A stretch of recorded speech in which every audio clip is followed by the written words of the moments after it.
All right, I should be live as well. I never know how long it's gonna take to actually like start sending the video to people. And I'm just like, should I wait here, or is it gonna be awkward? Are you talking about? Always, Yeah. like how long it's when you hit take live. to send the video to YouTube. Yeah. Yeah, it's because there's always a delay. There's a pretty big delay. It's like 5 seconds. Yeah. All right, Swords Dance. Somebody called it the Swords Dance bug, and I think that's pretty accurate. The Swords, yeah, I think that is really accurate. Maybe you want to go through its move pool. All right, hang for on everyone. 1 second. Let's see. I don't even think I have the stats quickly first. Stats. Base stats. Yeah, HP. Oh, you going first? Go ahead. I'll do base stats first, then you can do the move pool. Okay, I'll give him the touch. So base stats: 65 HP, 80 attack, 40 defense, 45 special, and 75 speed, giving it a 14.45% chance to crit. It's a medium fast growth rate, which is not great, but it's not the worst. All right, we ready for moves? Yeah, we're ready for moves. All right, let me turn you up a second because somebody said you were low. We'll cover that in a second. I'm just gonna go over the basic moves here. What we need: Fury Attack, basically for 20 levels. Twin Needle, not the best move, but 20% chance to poison, 50 base power, not bad. You got Rage, you got Pin Missile, and then Swords Dance. You get Swords Dance, Double Edge, Mega Drain, and then the usual stuff like Mimic, Reflect, all that kind of stuff. Swift if you want it. Very slim move set, but there's a strategy at least with it. You know, it's not too bare. Yeah. And for anyone wondering, will we be using Skull Bash for badge boosts? The answer is no, it does not raise your defense in Generation 1. We say get Swords Dance, toss it to the curb. We're boosting our defense on a 2-turn basis now. Yeah. To get the damage we need. Alright, I'm just gonna check one thing. Alright guys, you can tell me what Scott's volume sounds like. I tested it and it sounded good to me. So when he talks, you guys just let me know as it's happening. Yeah.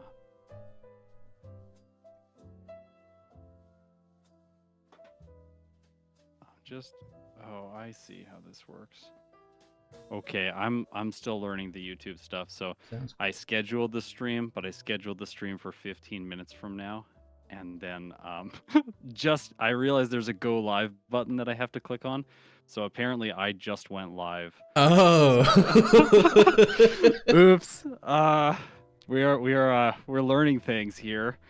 First scheduled stream, so a little bit of a mistake. I'll go through the base stats again, and then maybe you can go through the move pool again for us. My chat just apologies. Pretend you didn't see it. Stream. You're fine. Yeah. So base stats: 65 HP, 80 attack, 40 defense, 45 special, and 75 speed, giving it a 14.45% chance to crit. It has a medium fast growth rate, which is not great, but it's not the worst. Bug Poison is honestly a pretty terrible typing in Generation 1, but bug type moves are actually decent. They're a lot better than you would think, mostly because they're really rare. And I think Twin Needle is a Beedrill exclusive. Yes, exclusive move. We are having... Hang on, I'm going to have to add Discord to the properties here. Hang on. Sure, yeah. Slight technical also, difficulties. Yeah, apologies. I'll mention this to everyone. There is a software update that we've been putting off with GameHook for a really long time. Decided to go ahead with it last night, and it broke a whole bunch of my stuff. So I've been frantically fixing my overlay this morning. Apologies if stuff doesn't work middle of the run. That's yeah. If something just breaks, sorry. I got enough sounds good to me to continue with it. For the moveset, basically what you're looking for here is a lot of Fury Attack, a lot of struggles early, but like Scott said, bug moves are pretty good, especially considering that it's super effective to poison types as well. Lots of double super effective opportunities with it. Super effective against Psychic. And the learn set it's pretty much Twin Needle, and then you're just looking for your little core of moves, pretty much Swords Dance. You can get Double Edge, you can get Swift, Mega Drain if you want it, Mimic, Reflect, Rest. There's a tight little group, but it's pretty solid. The early game's just going to be kind of rough. Yeah. I guess, yeah, we didn't mention Brock since I went live, or we might have been talking about it before stream. We have Fury Attack and Focus Energy until level 20. Yeah, it's going to be kind of... Also, someone will always say, doesn't Brock resist Twin Needle? And the answer is no, he does not. So, yeah. No, It's I like, might be. What is it? The bug type resists the ground type, but the ground type doesn't resist the bug type. And the rock type does not resist the bug type, which I don't know, that doesn't make sense, but... Let me double check myself. I thought rock resisted bug, but I could be wrong. I learned something new every day. I'm pretty sure rock does not resist bug. It doesn't. Hang on. Yeah. Defensive. Yeah, actually, yeah, it's just neutral damage. Yeah, it's neutral damage. Oh, if only we did Parasect like 300 times. I would have known that with Leech Life. I know, right? Okay, yeah. Yeah.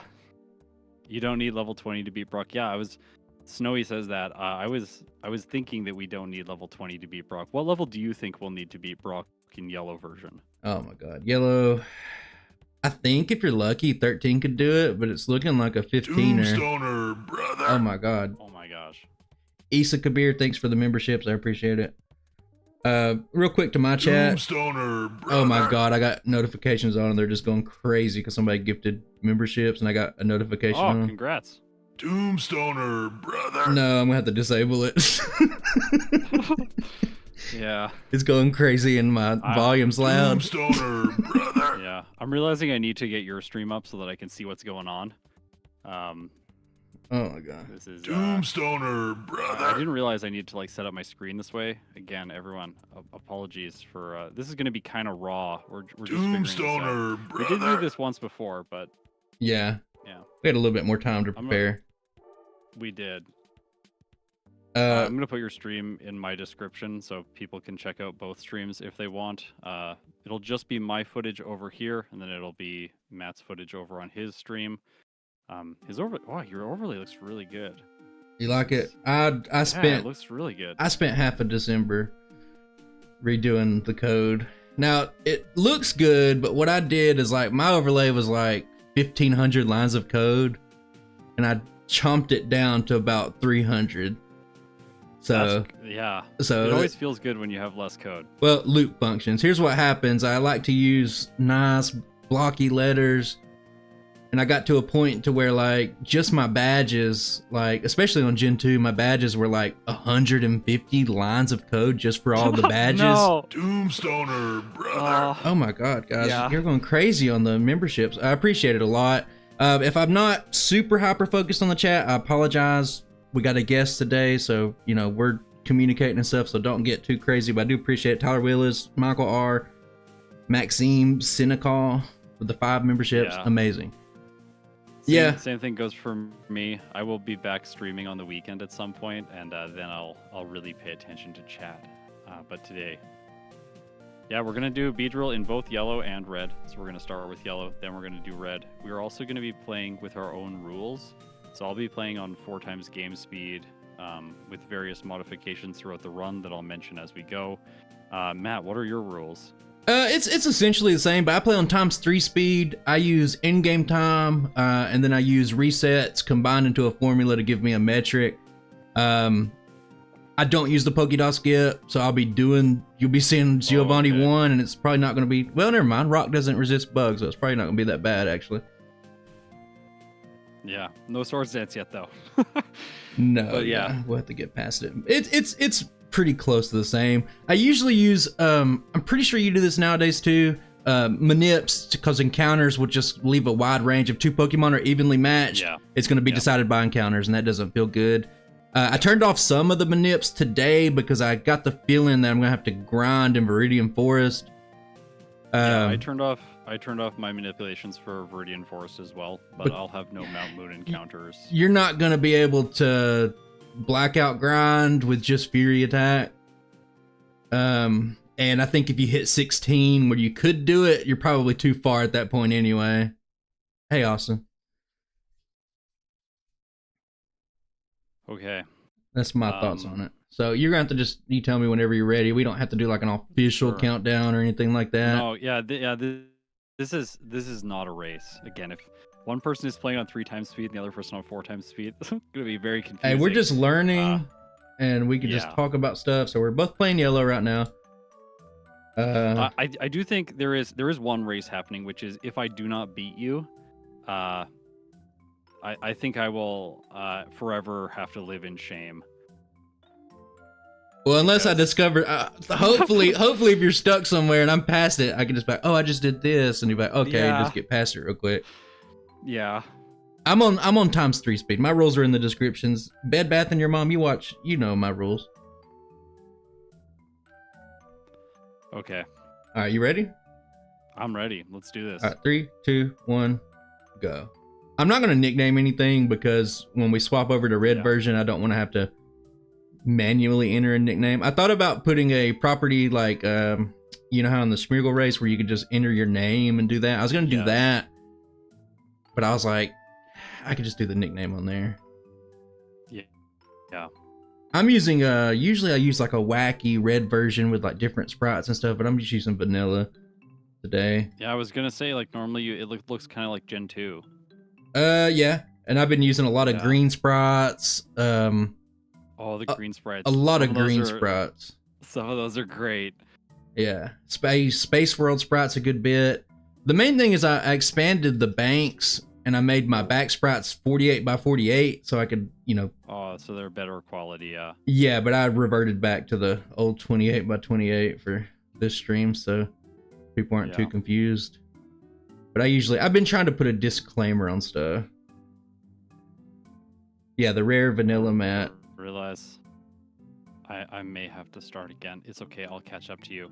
Oh, you're fine. I forgot to put music on, and I also forgot to start recording my replay. So, oops.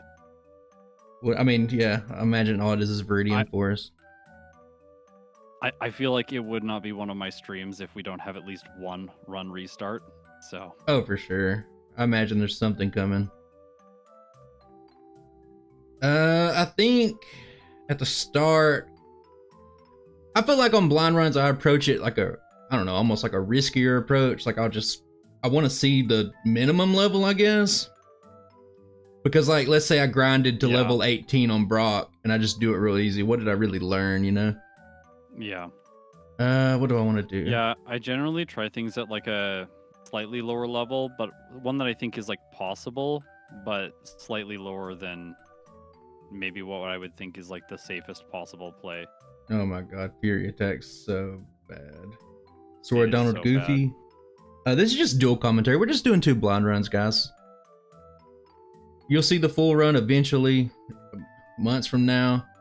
Am I gonna lose the very first bug catcher battle?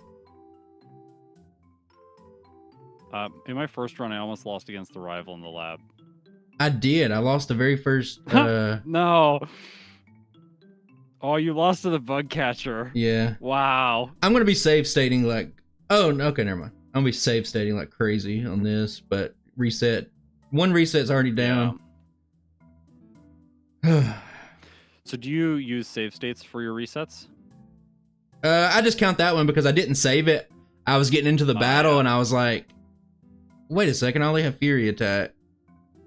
So I will start saving it, but yeah. Blind runs. Maybe I should save. Oh my god, I barely squeaked by. Nice. R1. Is the routing software I use public? Yeah, it is. Anyone can get it. Do you use RBY XP router? Me? Oh yeah. For your runs? Yeah.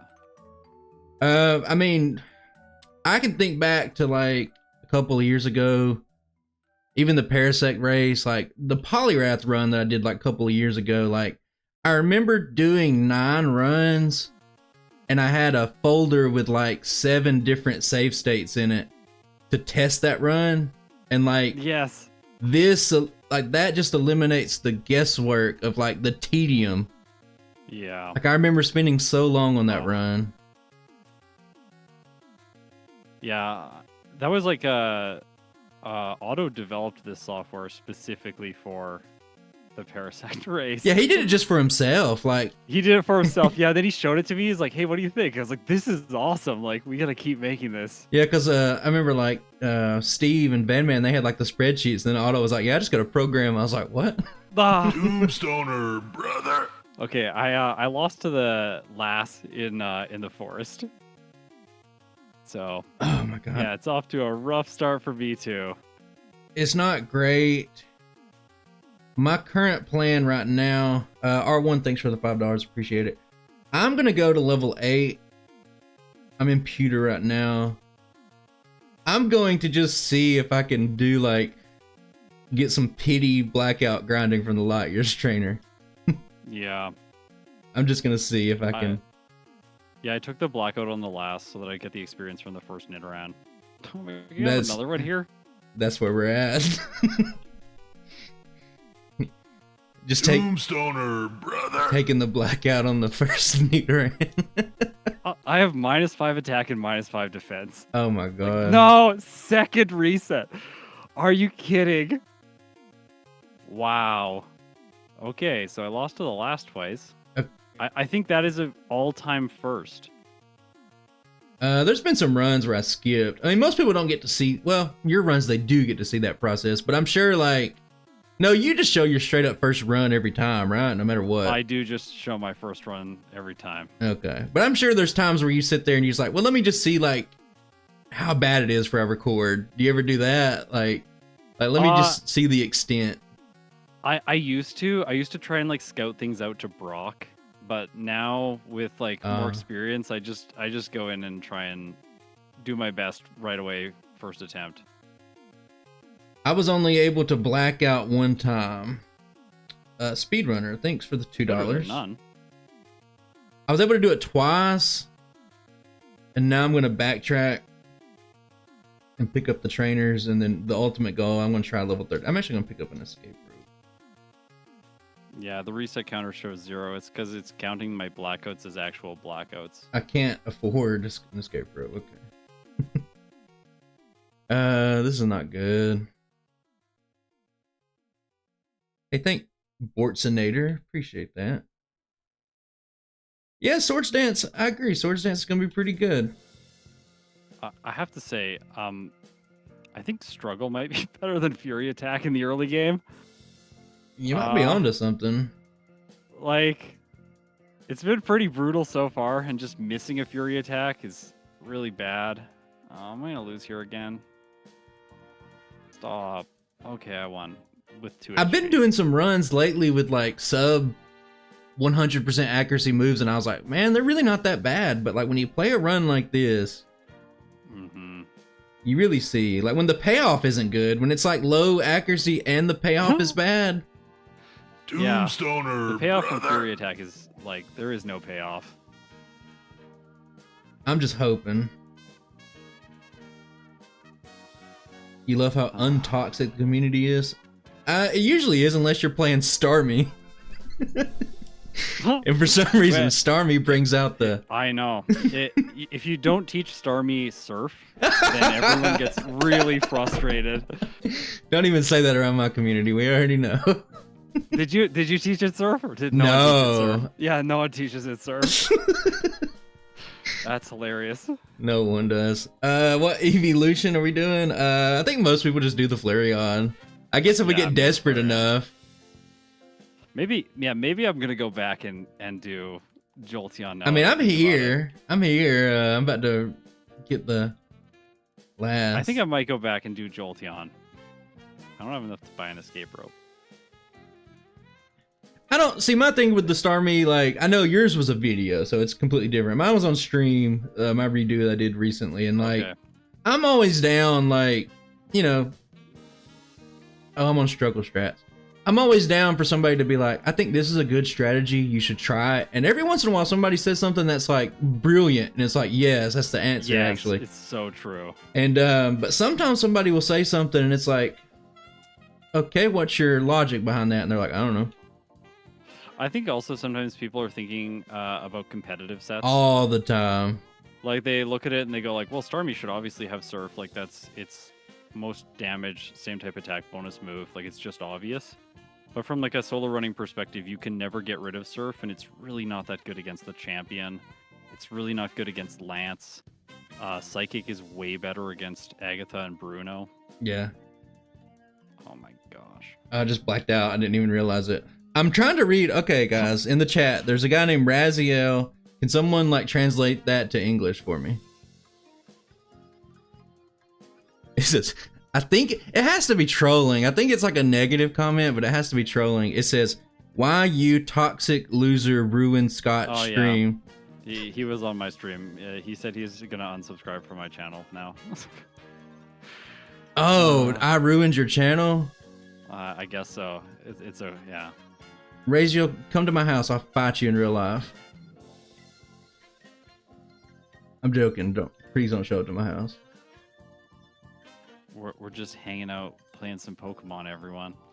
Also, this is like, when I was a kid, this was my dream, was just to like go over to my friend's place and just sit there and play Pokemon for a whole afternoon. But it was always the case that I'd like show up and they'd like, hey, we just got like a new game for the N64. Want to play that? And I'm like, no, I want to play Pokemon. We used to play so much Pokemon Snap. Oh, nice. Try to get the high score and stuff like that. I don't know. The Raziel guy is really confusing to me. I don't know. He probably want to elaborate. A lot of times when people leave comments like that, they're pretty cowardly, I guess I'd say. Like, they don't really respond back. But like, I'm legitimately confused. Like, it wasn't even a complete sentence. Yeah. There's sometimes like that when I actually can't tell from the comment. I'm like, wait, are you trying to make fun of me? I'm like, I'm not really sure. Well, it says, respond with what? How about do like Inquisitor and Paris? Yeah, I don't know what that means. Inquisitor. Right, I'm just confused. What level are you at right now? I just hit 13. Okay. So I'm slowly catching back up, but I don't think. Do you think we'll be able to do it at 15? Let me see how bad the 13 goes. Okay, so you're gonna try 13. I'm not gonna try 13. I'm just gonna try it. Yeah, I don't think it's gonna be possible. If I had the time, I could maybe Inquisitor is like an execute name in another language. Could I pay the real Hulk Hogan to say? Yeah, I'd pay Hulk Hogan to say Tombstoner. Sure. I'll just waste my money. This is probably not gonna work. Am I looking for? You might knock the Geodude out. No, I didn't make it. Nah. I'll try it one more time. I'm actually. What am I doing? Hang on. Yeah, if you could if we find the level where we can knock Geodude out, we could always just knock the Geodude out over and over again. I don't know if that's faster than the forest. It might be. All right, so I got some new skills here where I can change things on my overlay. Oh, it's not working right now. Great. So everyone said, why didn't the blackouts show as resets? You made that change a while ago, didn't you? Yeah, they're being recorded as blackouts now. So. I don't think any of us wins a Pokemon battle. I'm pretty sure what's his face wins. Raziel. I did knock out the Geodude actually, but it's not great. Nice. And I'm gonna take the blackout. You got 4 health, yeah. I think if you put me in a competitive Pokemon battle with anyone, it would be so painful. Imagine my channel back when I started and I had no idea how to play the game. That's how it would look. Yeah, Inquisitor and Pyrrhus wins for sure.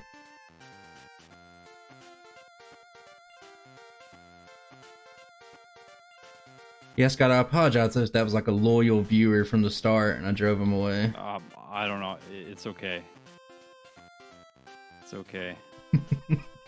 Apparently, hanging out and playing Pokemon with someone is too much. Okay, come on. Hitmon Master, am I looking for a skilled video? This is just a hobby. There's no way, maybe one day I'll give you a call. Maybe I'll need an editor, but for the moment, no. I don't produce enough content to warrant an editor at the moment. The funds for an editor. You win some, you lose some, you Raziel some. Well, be careful when training with struggle, not to knock yourself out. Yeah. It's not the goal. Okay, I'm almost 15, so... I have a not skilled video editor. It's me. Yeah, me too. My video editing skills not so good. Every time I sit down to edit a video, I feel like I get better. And then I like look at someone else's video on YouTube and I'm like, oh no, like I need to work harder. I Google 100 things to try to figure out some sort of preset they use and I can't find anything on it. Oh, there's this preset that Smith Plays Pokemon The shake? uses. The shake, yeah. I want to know what it is. I messaged him on X to be like, hey, can you like tell me what it was? He never responded. It's just like, I really want to know what that preset is because I know I'm 100% sure it's just a drag and drop, but I don't know what it is. Well, see, when I was doing like, oh my god, my dog's barking. See, it can't be like, it has to be a certain kind of preset because like, it works on anything. So Yes. it can't be position based. It has to be something else based, and I couldn't find anything on it either. Like I see a lot of videos, not just Smith Plays, but I see a lot of people just moving their stuff around. It's like, how can I have that where I can just drag it and drop it? But I know. I have to like manually keyframe every single element every single time you put it on the timeline. Okay, so I beat the Geodude with 5 health at level 15. that's about the same. I'm 390 So- from Tombstoner, brother. oh, Sword Down a good few $5. Love both of you guys. Appreciate that. We'll get the Inquisitor run too. I got to redo Executor eventually, so we'll see it. I'm not gonna fight the level 9 Pidgeotto. Yeah, I want to redo Executor too. Do you? I really wanted to get a better time with it, but then I ran out of time. It's like, I was planning to do like 3 runs, 4 runs, and then just like run out of time. And it's like, well, I didn't get a good result. It's really annoying. It's been a minute since I've done it the first time, but I know it's. I mean, it is what it is. It's all right. Bad early game. Barrage is just on a next level bad. Oh So my bad. god. Yeah, Barrage is terrible. 42% accuracy on my Fury attack. Yeah, Red Eyes Solaris, we need to hope for crits. Yeah. No. I feel like that's one way to beat Brock is just like get really lucky with Fury attack getting crits. Yeah, but what if you use focus energy? During That's the... right. Go to level 16, get focus energy. Yes. I think that, well, I shouldn't even say this. I'm gonna say, I'm pretty sure J-Rose went to level 16 in his video. I just went back. I just looking for some inspiration, but I mean, his is one and done. I think his Beedrill video is pretty old, but Yeah, it's I don't- probably pretty old. I know we're like on a different level of just being like tedious, like into the details of stuff, but I don't Tedious is the perfect word for it. I don't think he Just knows. Well, I just like stressing like, like for example, I just recorded a Rapidash run, and that sounds awful. I'm very sorry. Sorry for you. now in red version, Do that. I don't want to leave any spoilers for anybody, but actually pretty surprising. Oh, But I had the Gyarados mathematically down to where if it doesn't crit, I'll survive with like 10 HP. Like every time, like 100% consistent Gyarados, and like Gyarados is the worst. yes, you're weak to Gyarados Gyarados. ruins so many runs for fire types. Me raid. I'm confused. Oh my god, level 15 just. I must have missed a bunch. Man, might be worse than we thought. Yeah, I think it's worse than I thought it was going to be. I thought level 15 would be decent chance, and then I thought if you go to 18, it's going to be like guaranteed. Crusaders. Who is Crusaders? I appreciate the raid. I've never even seen a raid on YouTube. Oh, that was a Twitch thing. I think you can like send viewers places on YouTube. Yeah, but I've never seen it. I don't even know. Crusaders raid TCG. Usually it'd be for somebody you know, like if it was like, oh, hey, thanks, Scott, for the raid or something. But I do appreciate it. I don't want to sound like I don't, but... Is J-Rose American? No. There's He's from Canada. I don't... Like, there's a surprising amount of people from Canada, including I know. Scott here. Yeah. Apparently, cold weather just produces good Poketubers. Yeah, don't know it's why. pretty high up. Like, even a lot of other people I watch... like you look deep into it and it's like, oh, Yeah. okay. We just have to stay inside all the time because the weather's so bad. So Well, I watch, there's like variety streamers I watch. There's like a couple of League of Legends streamers that I used to watch, and it's just like, where are they from? And it's like, they're from Canada too. And I started like drawing these dots, and I was like, man, what is it? Yeah, what are we doing up here? MXR? It's like YouTube just outsourced all their labor to Canada. Just like, you guys take care of it. They just see the location. Uh, I'm just going through the motions here. I've just been holding down Me too. Turbo A. I looked up at the time and it was like 17 and a half minutes. Like, wait, actually? Like, I'm at this is- 53 minutes in game time. yeah. It's not good. Oh, that's another thing. Oh. At the end of this run, like what we should expect to see from the 2 runs, like you should have a lower game time than I should, because my run is going to be less efficient frame wise because Yeah. like because of how the human perception cycle works. I'm going to be bleeding small amounts of time all over the place just because I can't react quite as quickly. Whereas when the game speed is at a lower multiple, like 3 times, then you can react just a little bit more precisely. Okay, I'm level 17. Do I go to 18? Man, I'm 17. gonna try Okay. 17. Yeah, you're gonna start blowing me away, but yeah, the in-game time. There's a lot of blackouts I'm doing here though. Like, Yeah, you're gonna be on Brock. I'm gonna be like beat Surge or something because I'm just I feel like tired. the run's gonna speed up from here.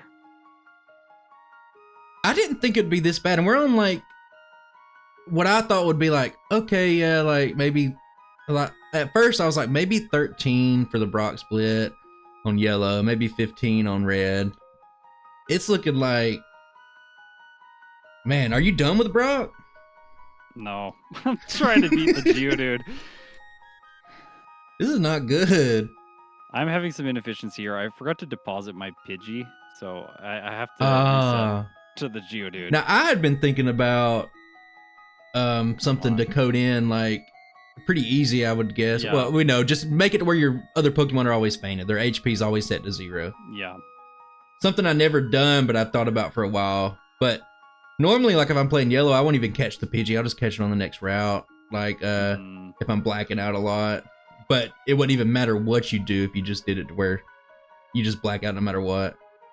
Now, it'd be helpful in Gen 2 specifically because of the late game battles that have Roar or Whirlwind. Yeah. There's a Snowy has a patch for that where it tells the AI that you only have 1 Pokemon in your party That'd be pretty for good. Gen 2. So they don't use moves like Roar, and then Morty and stuff won't prioritize Mean Look. Huh, might make it a little tougher. Yeah. I'm wondering now if training south of Pewter City. I've just came to that conclusion. Yeah. This Geodude takes an hour. Yeah. And getting more attack stat experience here will mean that like the attack stat might be 1 or 2 points higher, and then we might get 2 damage per hit from Fury attack sooner. You know, I just had a pretty solid attempt here. You know, we got the Sonics down to about 60% HP. But there's no way. Yeah, Shadow Titan, Hyper Beam is not a valid option for speedruns. Matt and I were talking about that before we went live on the stream. It just takes too long buying 50 coins at a time. It's just... And if you're like on an optimized run, usually your items are down to a pretty precise spot. Yeah. And you have to route in the coin case and like probably have to deposit more items or drop more items. Yeah, like I don't think people always appreciate, because it's hard to show it in a video, but like I don't think people appreciate just how much time is spent like managing the inventory in Generation 1. So if you're going to pick up a bunch of high-priced items and then sell them, you're going to have to deposit key items and then spend time walking to the mart, selling the items, getting the money. Yes. And then on top of all that, it's buying the coins. So it becomes a huge time investment. Like, even if you can sit there and just turbo A through it, it's still... I did the math one time. I don't remember. I think I did it in a video, but like it was quite a while. Yeah. In the Legendary Birds video that I just released, I did like... I went through and I cut out every single spot where I was doing something related to getting Hyper Beam and then put it all together in like one big long clip. I forgot how long it was, but it was quite long. Like I think it was like 5 minutes or something. 4 minutes. Yeah, and like Hyper Beam, there's been one run where it was absolutely necessary, and it was like a gimmick run. It was the Generation 1 Shedinja run. Like, it was the only run that I've ever, like, had to have it. Like, for example, I redid Scyther on stream last year. The original video where I was less experienced, I got Hyper Beam. But the new one, I didn't get it, and it was much, much faster. Yeah. I thought Hyper Beam was going to be best for Scyther, and that was what I did with my first attempt back. But then after that, I realized, it's not as good to do. Because you can figure out all the damage ranges, so you don't need more damage. You just need to be very precise with setup from Swords Dance. Yeah, because even with Swords Dance, like, I mean, even something like Wing Attack, like, hits like a truck. Like, it's not like it's overkill, you know? Okay, I'm about to beat Brock. 18. It's going to be just over 23 minutes. 23 minutes and 1 second. I'm at an hour and 10 minutes. I think 18 is going to do it for you. Man, that means red version's going to be like 20 maybe? Yeah, and it's probably still depend on well, if you get 20, yeah, you got Twin Needle and you're good. Yeah. Focusing. Twin Needle is really good. Everyone is probably sleeping on Twin Needle. Twin Needle is excellent. Yeah, 74 effective power, I think. Like, that's pretty good. Gonna be your go-to, and you think about it, even on Agatha, since poison's weak to bug, it's gonna be neutral damage. She's weak defensively, so it's gonna melt through that. It's gonna melt through the Alakazams. I think there's gonna be a lot of situations where you'd use it even if it's resisted. Like, maybe even, I don't know, you might just double edge Blaine or something like that. I don't know. I don't know if you'll use double edge on a first playthrough, but I think for this one I'm gonna be pretty rough blind playthrough move. I like it when you can plan around it, like you know exactly. Swift. I'm just looking at the moves here. I think it's gonna be pretty standard. I think Twin Needle, Swords Dance, Double Edge, and maybe Swift for a good portion. Yeah, and I can see like Mega Drain, Mimic and Mega Drain being situationally useful. Like Giovanni's Ride-On, Mega Drain, I think. Get some health back. Don't think we're knocking that. Yeah, because Double Edge and Mega Drain have a lot of synergy. Yes. Oh my god. I keep running out of... I can't hit 18 because I keep running out of PP, and I'm not going to sit here and focus energy 30 times. The most frustrating thing, you go into a battle against a wild Pokemon, you have like 2 PP of Fury Attack left, then both of them miss, and you're like, oh, I have to go back to the center. It's like, it feels so bad. An hour in-game before Brock, an hour and 15 minutes in-game. Yeah, the TCG music's really good. I've started to use it a lot more. Is that okay? I was watching one of your videos the other day, and during the Brock fight, there was like different music that I've never heard before. Got you. Is that the TCG music? No, it's Pokemon Coral. It's and I'm not saying, if you watch The Walking Dead, I'm not saying Carl like Rick Grimes says it. Coral, like Corsola. Pokemon Coral. And you can find the music on SoundCloud. I don't know if it's like that's awesome. Something I should do, but I'm like, yeah, I'll give credit. If anybody asks, I'll tell them. That's sweet. They got some pretty good stuff. Well, I didn't know about Coral too much. I think Patel, the assistant, did a video on it, and like some of the music in there, I was like, that music's really good. Like, I'm gonna go listen to the soundtrack. Quite the soundtrack to track down though. Like, it wasn't just on YouTube. Okay, Twin Needle. Once you get Twin Needle, this starts feeling exceptionally easy. Like, Mount Moon was so simple. Because I'll remind everyone again, bug moves are super effective against poison types in this generation. So Twin Needle will do 4 times damage to grass poison types, and 2 times damage to regular poison types. I got Screeched and Bind, but I do think 18 is definitely possible. Yeah.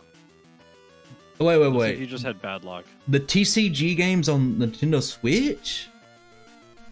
I got that game. I played it. I actually downloaded the English patch for the second game that came out in Japan but never released over here.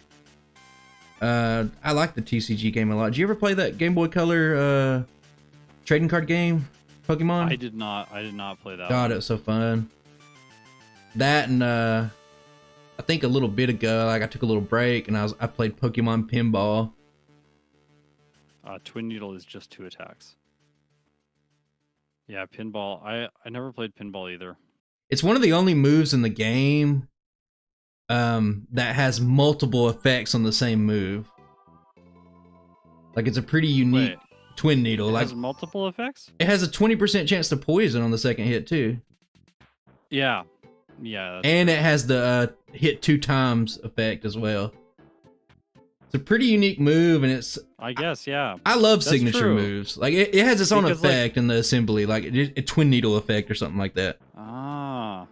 I never thought of that because other multi-hit moves don't have secondary effects. They just are have like a multi-hit the move. hit 2 to 5 turns. I think it's called. Ah, that's cool. I gotta mention that when I make this into a video. I just love. I like to draw attention to any signature move. I love the signature moves, even if they're not It's good. like bone meringue. Like, why? God. Why not make it better than Is it Earthquake? 80% accurate? Oh, that's Boomerang. I'm thinking Bone Club. I think it is less accurate though. I think it's like maybe like 90, 80? 90, I think. 90 maybe. Yeah. 90 hits twice, exactly the same power as Earthquake. Like, why? Why is it weaker? Yeah. This music is so good. The gym leader battle music. Gen 1? Yeah, Gen 1. Yeah, I do like it. What's your favorite Generation Oh no. 1 no. music? Favorite Generation 1 music is probably the Champion theme. I really like, I like the Champion it. theme. I find myself really liking I like the Game Corner music a lot, and I really like Arrival Appears. You know what I'm Oh, talking yeah. about. Yeah, I know what Yeah. you're talking about. I wish the Arrival Appears was a little bit longer because it's pretty short. I made a I don't know if you've ever done this, but I made some custom like loops of it to make it last every track in Gen 1 lasts 5 minutes. Yeah. Because I was getting really tired of those minute-long tracks. Yep. I really like the Game Corner music. You know that little part where it goes like doody doody doody doo. Yeah. So Yeah, the good. Game Corner music is so good. There's a lot of good I music remember- in there.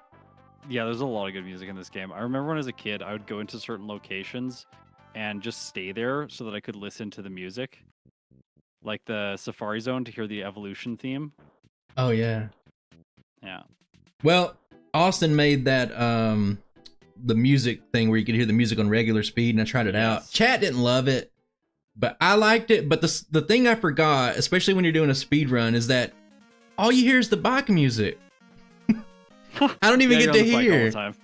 I don't even Yeah. get to hear. It's just the bike music all the time. I battled the Super Nerd. That's probably not necessary. I think I fought the training's Super Nerd, done. too. It's just I fought like some trainers in Mount Moon to get Twin Needle as fast as possible. And then like I fought her because 4 times damage. And then Twin Needle just speeds up the last 2 trainers. I just so got much. it. Like, yeah, I do got to make a quick pause because my controller options never save, and when I make a new ROM, I have to just load Yeah. and save my thing. So let me load that. Okay, we're good. It messes with my what am I trying to say here? It messes with my reordering items because I have select on the X button, yeah. Then you just can't. and you just can't, like, it'll just cancel. Yeah. I have like a different controller config for every single game that I play. Oh yeah, it only So gets more sometimes I forget complicated. to- yeah. Okay, well. Okay, Misty was very easy. Yeah, I imagine slice Yeah. through her pretty easy. I'm probably done. I battled the hiker. I don't know if like the hiker's Yeah. the best thing. You can't quite 2-shot it, and then it's just not in a range where you can use Fury attack to finish it off. So you have to kind of waste some PP. But I think I got plenty. Oh, I tried to battle the rocket here. I'm used to playing red. Matt's on my phone. Scott's on my laptop. Perfect. Now call your family, call your friends, get them to open up the stream. That's Capcom right, music's everyone. great, yes. The wrong trainer art loaded. Uh-huh. I what? know. Someone said the wrong trainer art loaded. I know. There's been so many bugs. Oh, today. I'm you're sure talking there's about gonna on the side of the overlay? be- Yeah. Okay, that's I, I think there's about going to be a in-game. whole bunch of stuff that I need to fix. Luckily, we have the right Pokemon loading. earlier today, every time I went into a battle, it would just load the completely incorrect team over on the right-hand side of the screen. And I didn't change the software. There was a game hook update. So, like, I have no idea why it was doing that, but very, very frustrating. That is strange that it would do that. Yeah, Fire Spin does not burn. It is the only fire move that doesn't burn. I think it would be, like, God, they were so cautious with Fire Spin. Like, they thought that it was the best. Yeah, they're like, this move is going to be too good. We need to yeah, like 70% accuracy. 70% accuracy, no side effects or anything on it at all. Like, it'd be too strong. Yep. And they even put it, I think Fire Spin's the card Charizard has on this, you know, the famous card. Yes. So they thought very highly of Fire Spin. Yeah, this move is going to be great. And they were like, Moltres don't need flamethrower. Give it the best fire move, Fire Spin. You start with Fire Spin. This has got to be the best. Yeah. As a kid, though, it was just we have a null loading there. That's a null on what? Like the Growlithe image is just null and it has like the sad image sign where it's like there's no image. Oh, okay.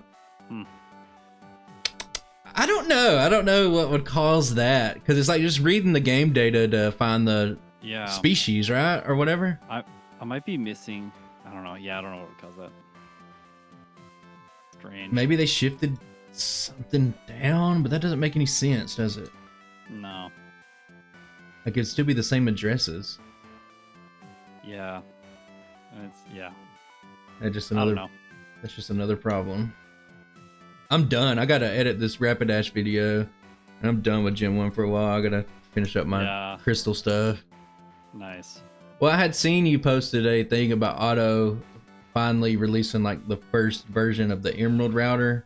Yes, the router now works for Emerald. And I don't have an Emerald overlay, so I was like, whatever. We'll talk about that later. I don't want to get started on encrypted data on the stream. Oh my gosh.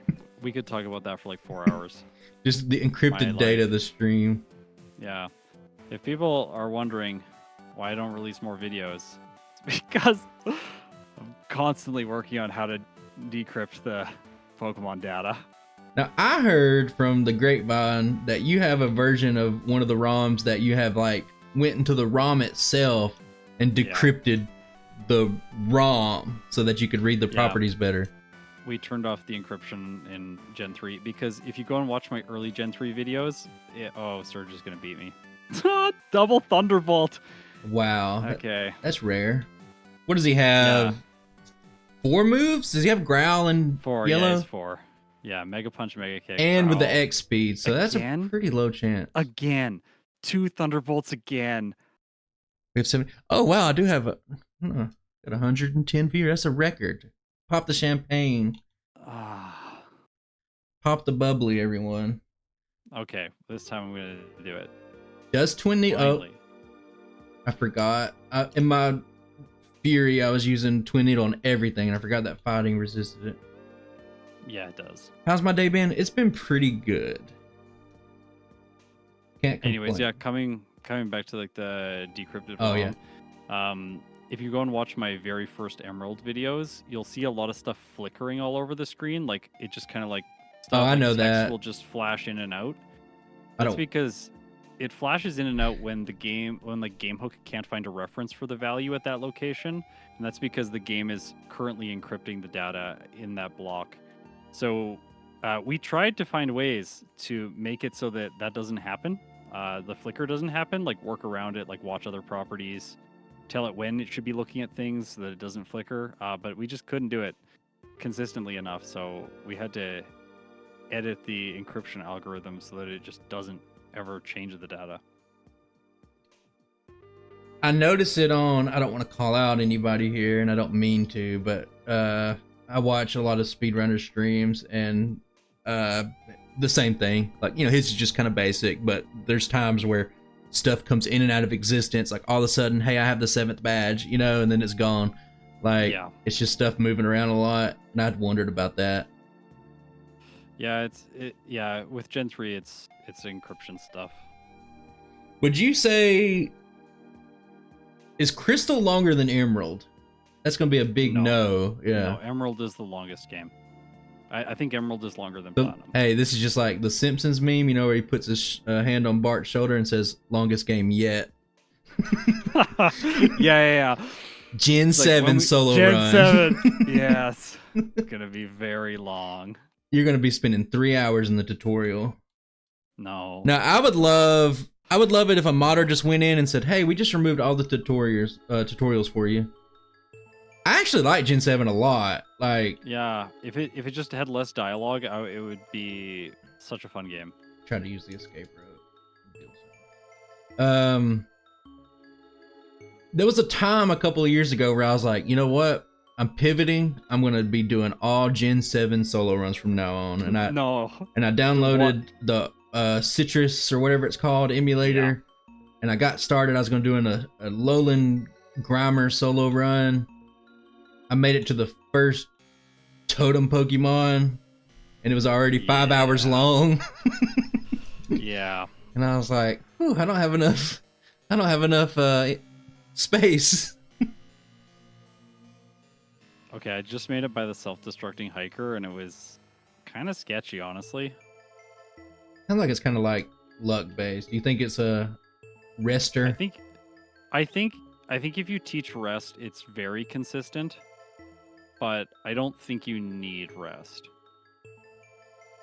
And like the reason I didn't choose to teach rest is just because I want to save it for the champion, and I want to have a little bit more set flexibility throughout the mid and late game. Yeah, and if you teach rest now, it's like it's on your set, and you got to keep it if you want it for later. And you can always use, I guess, reflect for it. No, it's not. You're probably never gonna use reflect. I don't even know why I got it written down on my thing. You could use reflect for Blaine, maybe. Yeah, sometimes maybe it's even useful against him. Maybe even rival. 5. Alolan Muck. Yeah, we might have an Alolan Muck run down the pipeline. I don't know yet, guys. Growl. That would be fun. Alolan Muck. I like Alolan Muck a pretty good bit. It's an awesome design. It really is. He's got like teeth. Yeah. I know. That aren't his own. So good. I'm actually gonna overbuy potions. Yeah, I bought a lot of potions too. Prepare for double edge. On Nugget Bridge, I had to backtrack to the Pokemon Center, which is I never like doing that. No, it's like I did too, but I'm fine with it. Yeah, I have an extra. Oh my god, I'm stuck on red. I just fully optimized a red run, so I got red brain right now. Yeah, I'm glad I only play one game from each generation at the current time because I get mixed up like a lot. Yeah, it's the differences between red and yellow are very subtle. Like, you don't even care. And I'm even using the same palette for both games now, so. Oh yeah, that messed you up even more. Yeah, I haven't. I don't ever use any like yellow palettes for red anymore, just because that gets really confusing. Scott's voice changed. Well, I forgot to renew my allergy medication, so my voice might sound a little bit deeper today than it normally does. I was wondering what you're about to say. I was like, renew your what? What would you renew to change your voice? I was like, yeah. Forgot to renew the AI Scott voice. I know, that's right. Yeah. My subscription to voicegeneration.com. Have you ever thought about it? Like, you could get a program to like fully imitate. It works really well for like 2 or 3 words to do like retakes. If you want to change one word, it works really well. But if you string together an actual sentence, you can immediately tell. Yeah, but what about a 2-hour video? No. It's just gonna break down in the middle of it and start going Scott. And then you come back to the comments and people are just like, "This is the best video you ever done." No, that is really real though. Like there are so many. Okay, wait, which vitamins? I think protein, right? Yeah. Probably. I'm gonna do a bold strategy. I'm gonna try to go bottomless on the blind run. That way I can just be like, you know what? I was really short here.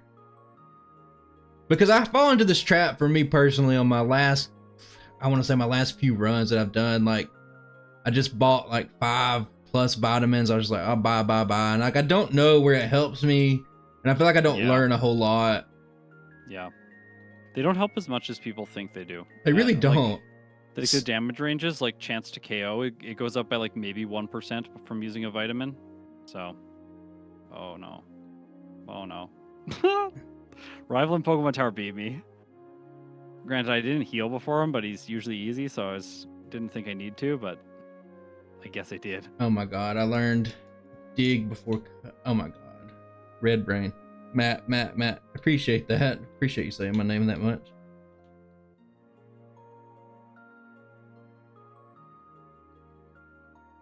So you've already made it 2 Celadon, got your Pokedoll. Did you just take on Erica real quick? No, I skipped that. I think I should have done that first. I think good AI, well, in red version, good AI is going to make the Victory Bell only use poison powder. So it's a free win, I think. But I don't know exactly how it would work in yellow, because she starts with a Tangela. I mean, it's a Tangela. I think the Tangela is only going to use its normal moves. It's going to be Constrict. Bind and Constrict, yeah. Real one, Gambler Alex, appreciate that. I might have to reset here. I might have put myself in a bad position. Did Surge get you?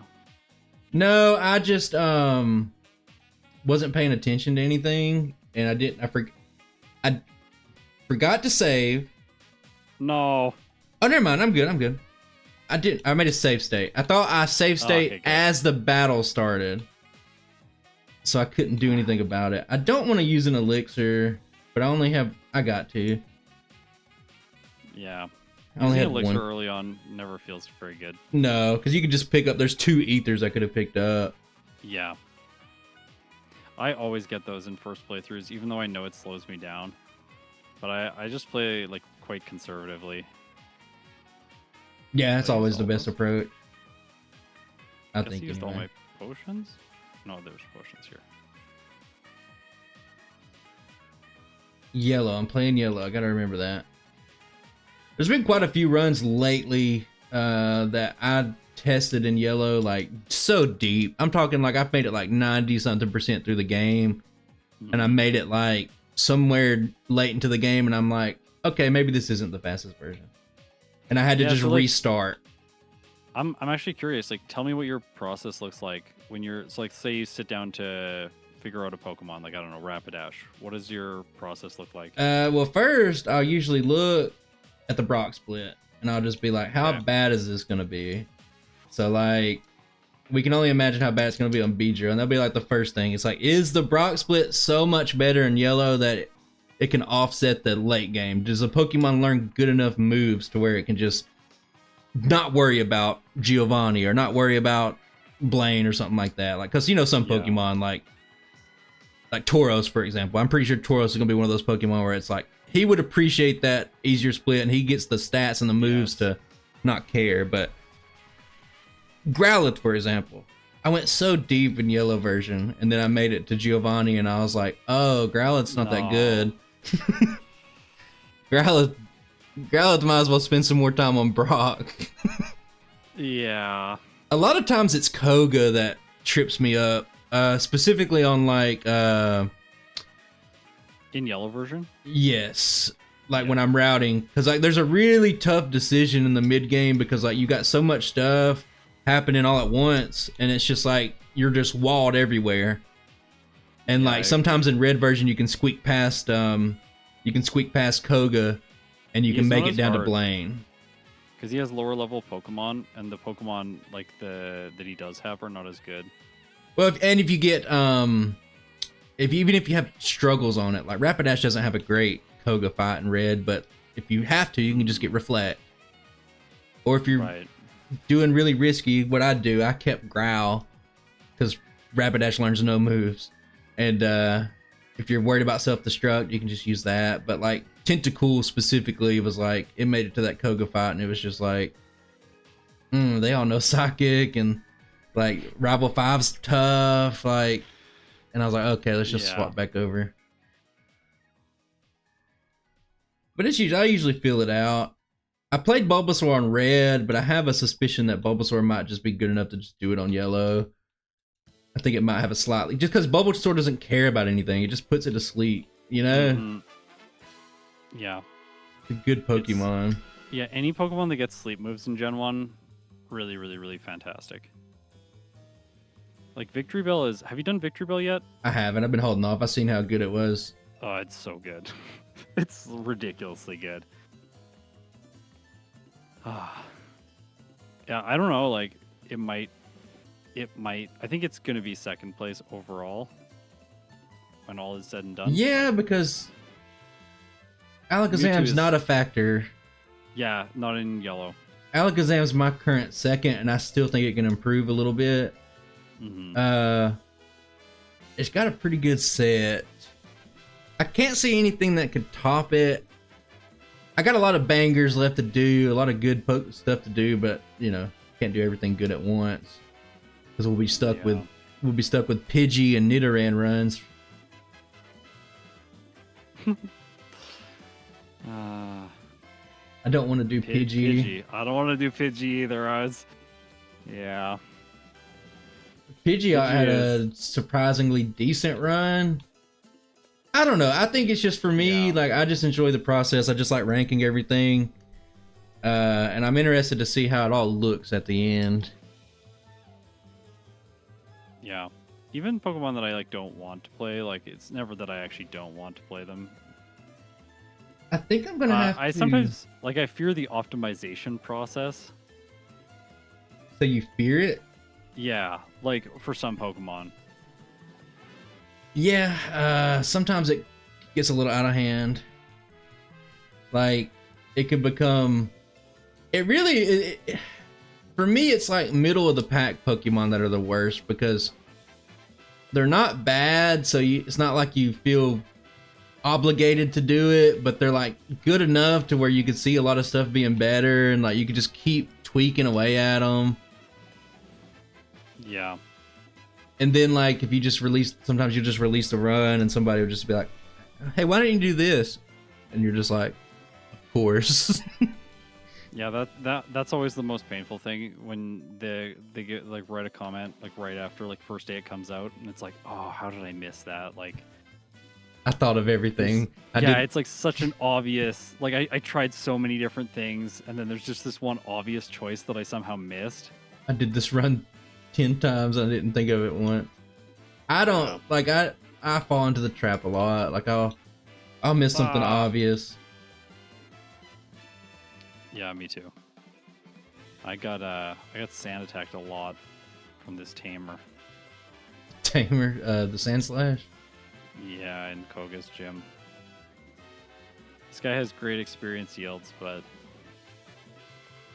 yeah, I'm always iffy on some of the tamers. I'll look at the ranges on it and it's like, is it worth to get past? I'm actually going to go Erica first, see how that works. Yeah, I think that's the better idea. Go to Erica first. I think Cyclone Road's going to be a gold mine with Twin Needle. Yeah, of experience. I fought only 3 trainers there. Fought 3. We'll see. I'm going to... Honestly, I don't like fighting Erica trainers too much. I don't think I'm going to do too much. I might battle a couple. Usually I make the full sweep, but I've gotten away from it. I will go the middle route, even though I would love to see the double super effective damage on Execute. It's still double super effective on all these ones. Oh, it is, yeah. Never mind, 150. Yeah, wow. That thing's doing 300 effective power on 2 hits.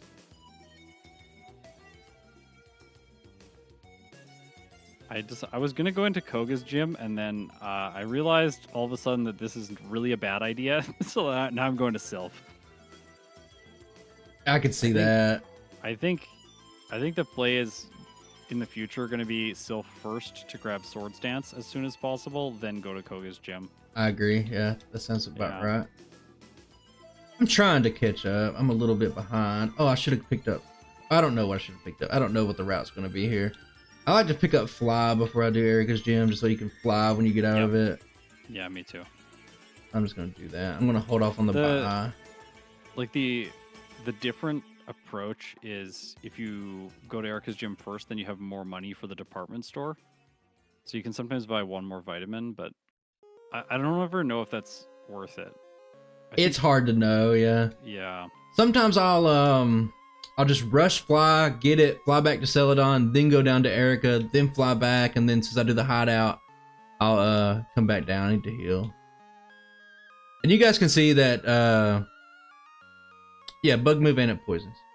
Specifically made for Beedrill. Okay, I got sword stance. I completely lost my train of thought. So you guys are gonna see we've done a few blind runs on stream. It's not efficient. They're not great runs, but it's cool to see where it ends up. Also, everyone, Matt is playing on 3 times game speed, so don't compare our results. There is a reason that I am ahead. Yeah, we're just slit. We're just steady trucking. I'm gonna use I don't normally use a lot of PP ups, but I've ran out of twin needle PP a lot already. Oh, the rival Sand Slash hurts. Oh, I should use Swift. Rival 5? Rival 5, yeah. With Slash? Or what? Yeah, the Sand Slash did like more than half. With Slash or just With Poison Slash. Sting? Okay. With Slash, yeah. I think what I was curious about, you know how like if you're grass poison, it was like, oh, it's grass, weak to poison. I'll use poison moves. Yeah, I don't think. I don't think bug is in that same order. Okay, we got double edge. Stop sand attacking me. I am just gonna pick up the high money items out of habit, but like, I don't think I'm gonna buy. I think our speed's good enough just to say, hey, with one Swords Dance, probably outspeed everything. There's a chance when we make it to the Gengars, I wish I had a couple of Carboses. But Looks like the Jolteon is locked into poison pin missile, by the way. Pin missile. That makes a lot of sense. I think poison is higher on the list, so maybe whatever. Maybe that's how it goes. Yeah. They have that chart out there. I guess we can look at it sometime. That chart is like, I have never memorized it, so I don't. It's like so much information. No, yeah. Well, there's so much information that, yeah, you don't want to cram more in there. Yeah. Man, this is a slow. This is a slow run, yeah. It's a slow burn. How many people are watching both streams? I don't know. I've got like, I think it says 668. We need one more per person. So 670 total, guys.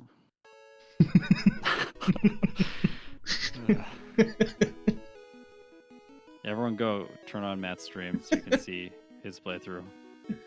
I forgot about Jesse and James. Have you watched the video for...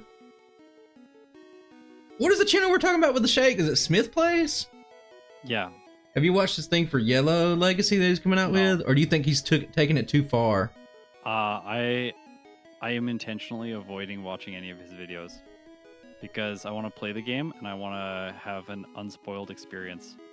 So I haven't looked at the videos yet. I watched the first little bit of the Crystal Legacy one, and then I just decided I'm not watching it anymore. I'm going to come back to this when I'm ready to play the game. I'm just being self-deprecating, Pablo. I'm not... We got more than 2 people here.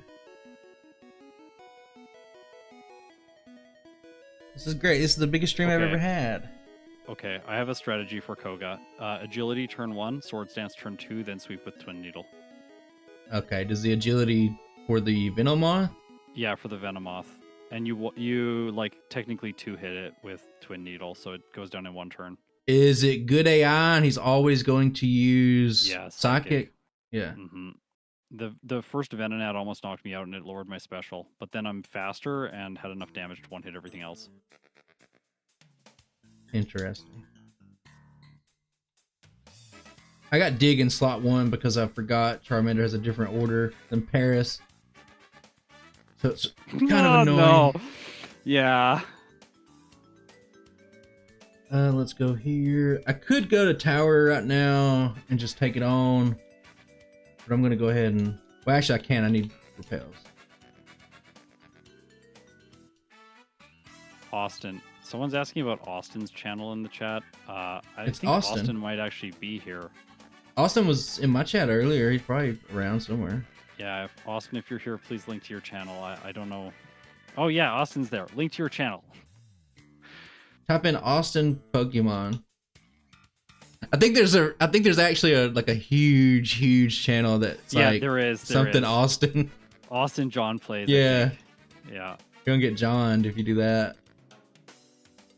What if that was just Austin's channel and he's just here on the side? Yeah, he's just hanging out with us. That's your last name, Small Austin? time John? Solo runners.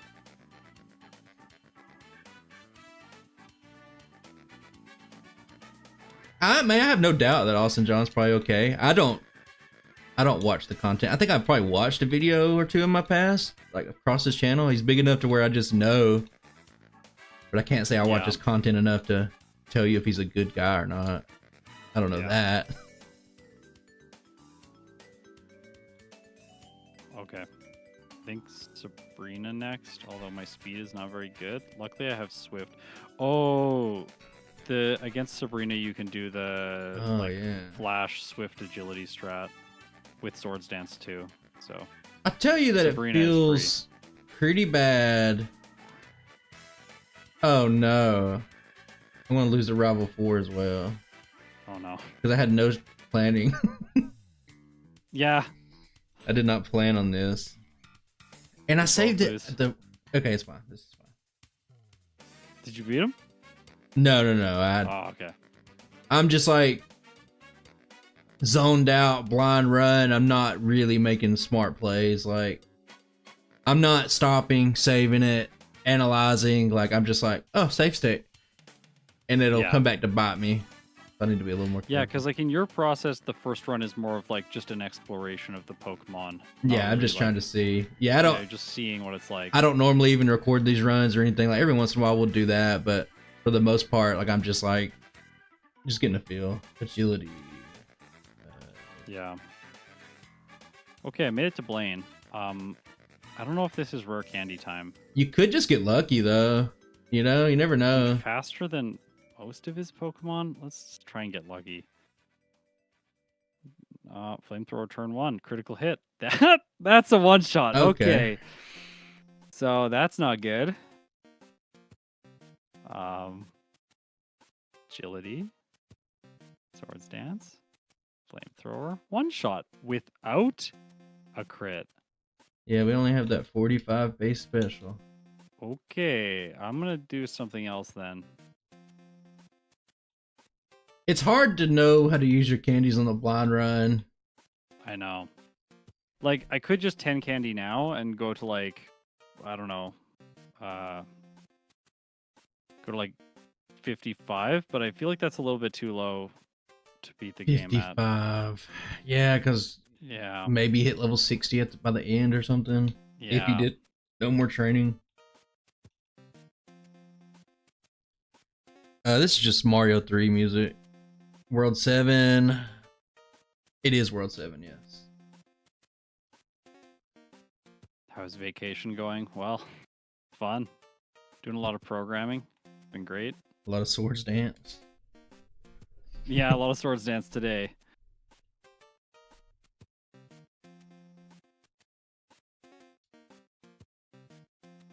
More training on Cycling Road? Yeah, I think I probably should have done more. Imagine if Fire Spin was 100% accurate. I mean, that'd be kind of busted. Yeah, Moltres would be amazing. Like, in terms of consistency. Yeah, maybe not fast, but... He's like the most consistent Pokemon out there. He just starts with it, and he can't lose a battle. It doesn't matter. You could triple resist fire. He's still gonna win doing 1 damage a tick. Okay, we just got that. I think we go heavy training. We got the benefit of being a little bit behind, so... Yeah, Swords Dance and Double Edge can work, yeah. I need like a little bit more experience. I'm trying to think of where the best place to get it is. Probably over here. I got 7 bikers on my mind. They're about to get twin needled. I think this run might be a power plant candy run.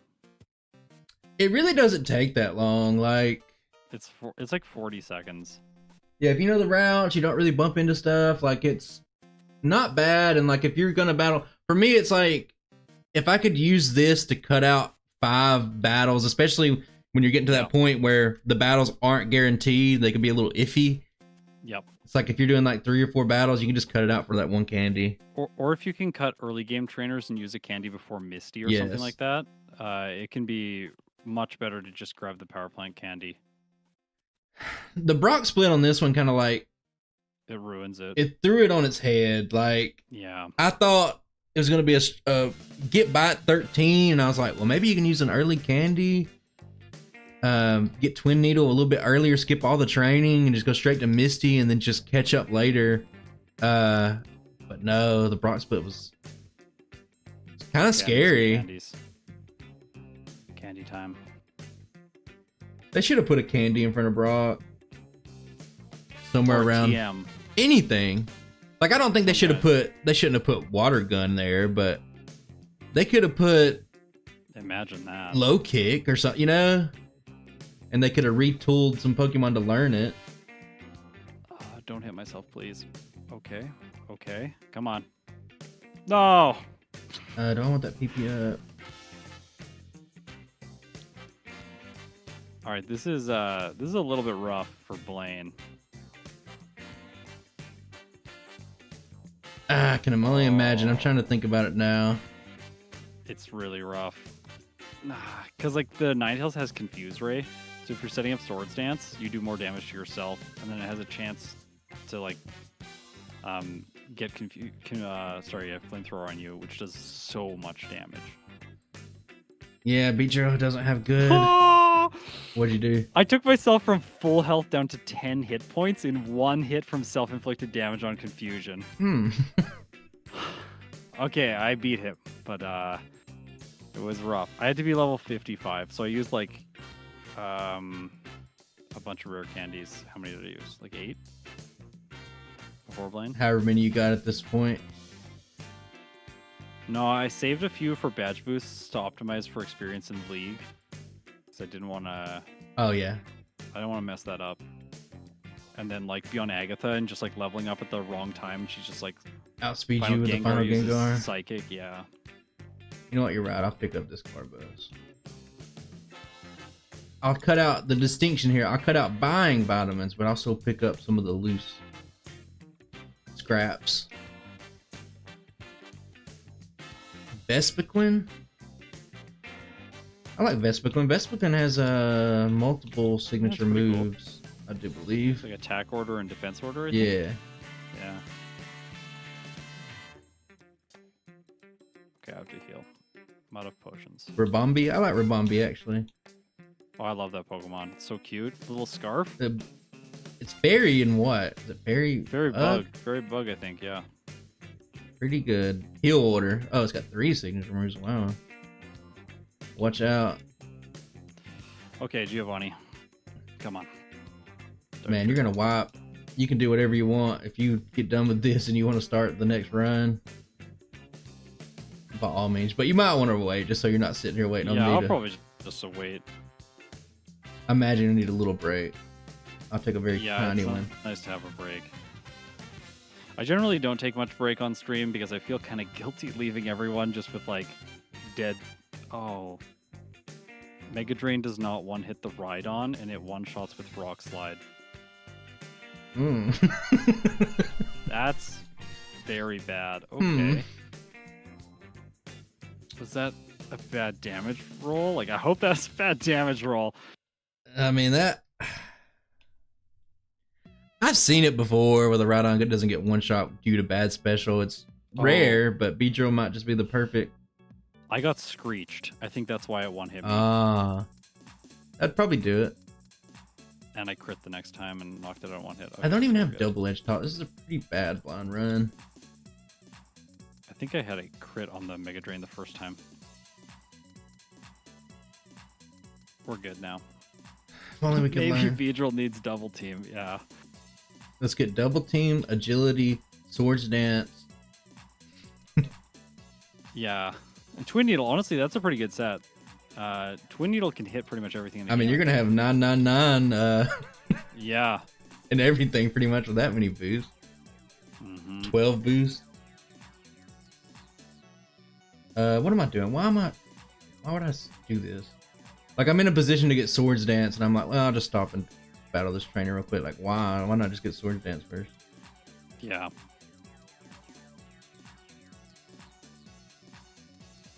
It really depends on how some of the later fights look. If agility's even needed. Looking pretty good so far. I think agility is good in the mid game for some outspeeds. Yeah. Like Sabrina, it's good there, but I think once you get to Blaine or Giovanni, it's good to get rid of it. We use a couple of these. Now we go get that juicy Swords Dance. Oops. I wish I knew like some of their like methods behind like when they created this game. Like I wish I knew like why is Amnesia not a TM? Like why is Swords Dance and not Amnesia? I'm probably glad it's not, but yeah, I think if Amnesia was a TM, it would be like Curse in Gen 2, where it just like over centralizes how every Pokemon has to play. Yes. It would probably end up being bannable. Yeah, if you learn Amnesia, like of course you have to use it. I left Victory Road after moving the boulder a little bit. I just got hit for like 90% what do you do? of my health. What if you, when you're finishing, like you're filming your final run and you do something silly, like in Victory Road, you like leave the cave and then have to push the boulder a little bit more again? Do you just restart? No, on in-game time. Here's what I like about in-game time, outside of just being kind of close to like looking at world record speed runs. In-game time, if I do something really stupid, I don't have to waste 45 minutes. I can just say no, because I always make a save state right when I go into Victory Road, because that and shopping, when I go to do a shop buy, I'll always just like sell the wrong item or do something stupid. So often I'm like watching something on my secondary monitor, and then I look over right at the moment that my Pokemon levels up and starts learning a new move, and I like teach it in the place of like Body Slam or something like that, like Tail Whip. That happened to me the other day. And for you, that's just like, oh, this is over. Yeah, I literally just like, I like usually finish the battle because I'm a little bit salty. And then I just turn it off, like delete my save file, start again. I hate it. I'm picking up some minor extra training here, but I guess I'll go ahead and try Rival 5. What's my major? That's probably a good question. I probably should know that off the top of my head. Give me a second so I can actually think. I got Rival 5 brain right now. Oh no. Uh-oh. Computer engineering technology. Oh, that's not a good battle. Maybe we go back and we train. Did you get Swords Dance, then go to Koga, or did you complete Sylph? Oh, I completed Sylph because I was around level 40 at that time. I'm 41. I usually like to fight the rival at 40 with pretty much every Pokemon. I got slashed instantly, so probably not like an outcome that's going to happen every single time. So yeah, but I'll get up to a couple levels. Yeah, okay. Green Hill Zone. Going into Lorelei. About to Laura die. No, I think this would be a good battle. Cause rest on Dugong only, right? No, it's yellow. So it uses. Oh, yeah. 3 out of 5 turns it randomizes its choice. Turn 2 is 80%. Right. Turn 2 is an 80% chance for rest. Oh wow, that did like that. Well, the strat you already know, like just chip it with whatever and make it use rest and free Swords Dance setup. So I should have done that. I got paralyzed by the Lapras, but still made it. Yeah, it's not as threatening when it's all neutral damage. Yeah. Deep voice Scott.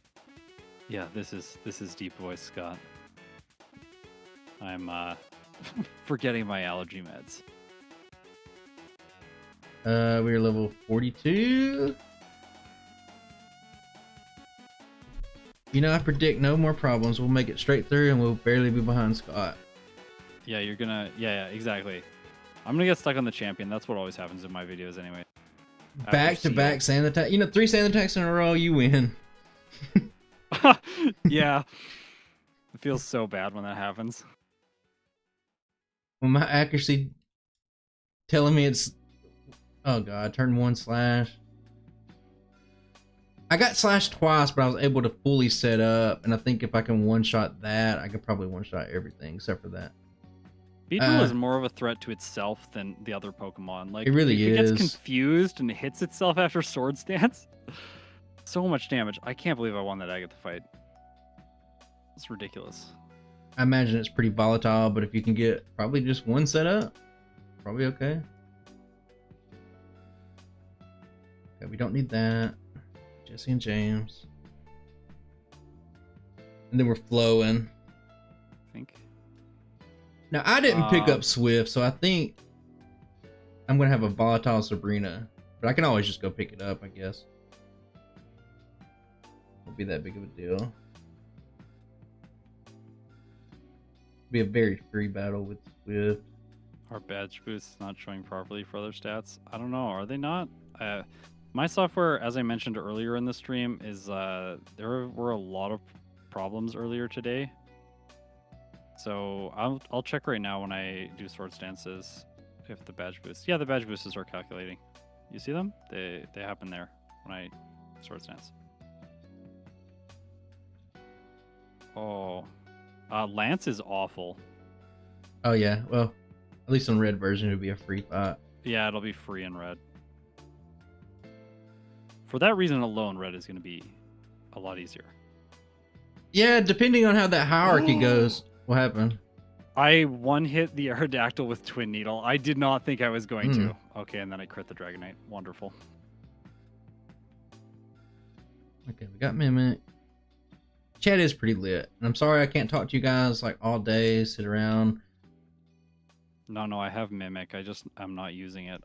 Beedrill, I think, is going to do less damage with Ice Beam after, because like Swords Dance is so yeah, strong. I think we got like a Kangaskhan type situation. Yeah. Or like even when you do set it up, it's not that good.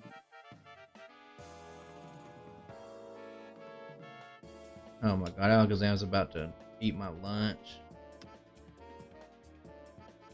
What? X defend? Okay, there we go. We can try Mimic. Sure, let's try Mimic. Is this for Lance? For Lance, yeah. Yeah, we interact. We still got you. I appreciate all you guys showing up, but yeah, thought about Hyper Beam. Yeah, that's what I was thinking with Mimic. You can Mimic Hyper Beam. Oh yeah, I love that. Yeah. I do it as many times as I can. I'm just now getting the teeth. Hey. Ah, I miss. Ah. Good. It only. Did I just? I grabbed strength, taught it, stood right in front of the boulder, and then just walked out. Didn't even use it. Okay, level 45. I hate when I go there. Before Erica. I try to push the boulder. It's like no. Badges required for that. You idiot. Yeah. Like I always feel so silly. Sometimes I don't even backtrack to get the candy. I'm just like, all right. Yeah, there's been times though when it's been part of my route, and then I like don't backtrack to get it, and then I'm one candy short in the league. It's like one of the worst feelings. Well, I have a bad habit of just like doing stuff randomly during the run. Like I have this like whole run planned out down to like hitting a certain level at a perfect time, and just in the middle of the run, I'll just be like, you know, what if I did this though? Oh, I'm gonna lose my badge boost here.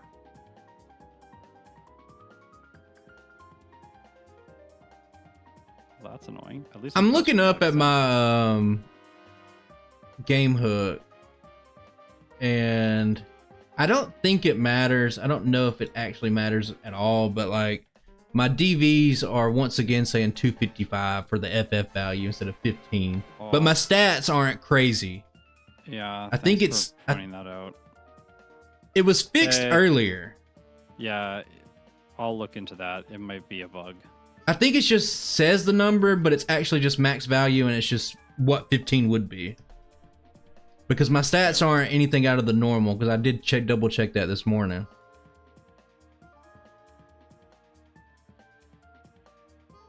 Huh. Yeah, I don't have anything like unreasonable. I should have just bought all the other stuff in here. I gotta too. think about how to do this. I used all my rare candies for Lance, and then now I level up, and I'm not faster than the champion's Jolteon. Champions Jolteon. That's annoying. Please don't hypnosis.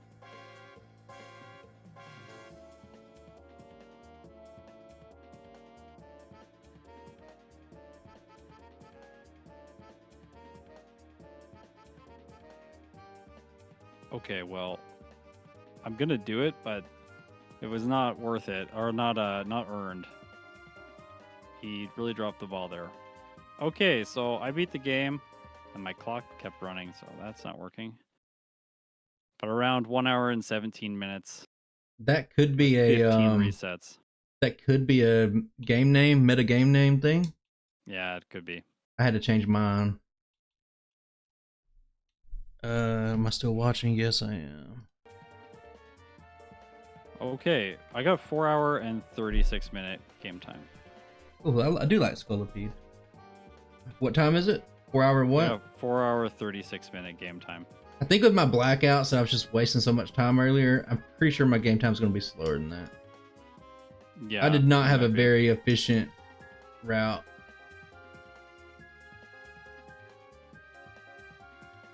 And I'm trying to just pick up a couple of extra trainers here and there.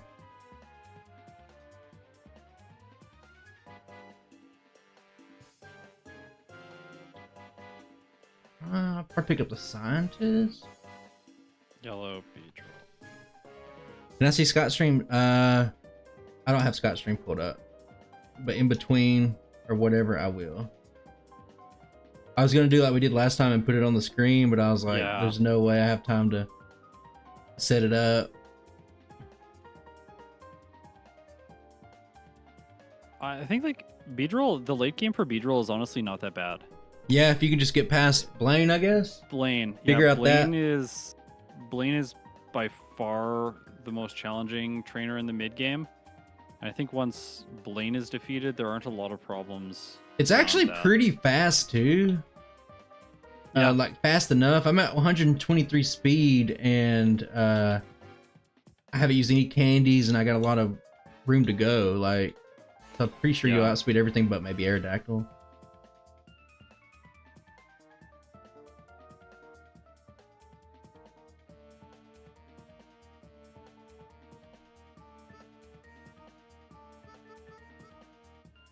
$49. I don't think I'll do any training in Blaine's gym. I might candy up a little bit higher. Yeah, Blaine's gym's training is not very good, like in terms of efficiency. Yeah, I used to always try and do it with like Pokemon that have Earthquake or Surf. Yeah. But then it's just not that efficient. I like the scientist class a lot in general. They're pretty good, especially you can find like the old Electrode Wheezing ones. Yeah. And you can find those in the mansion. Yeah, they are pretty good.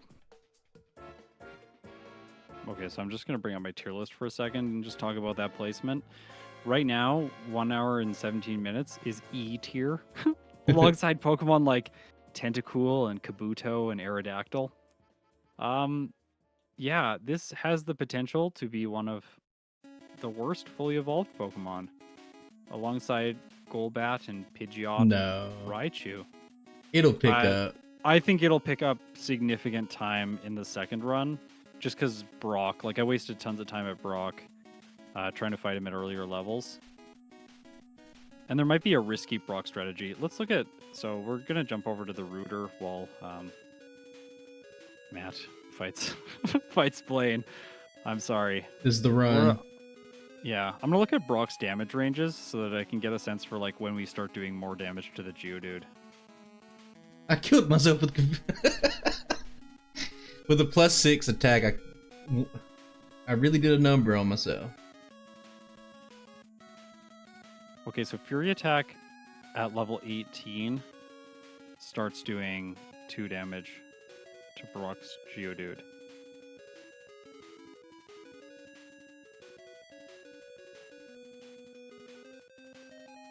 So every time it gets a 2 hit, it does between 4 and 6 damage. at level 18, but at level 17 it only does 2 to 4 damage to the Geodude. This is a big difference. What is that? 18 to 20? Yeah, 17 to 18. 17 to 18, yeah. Yeah.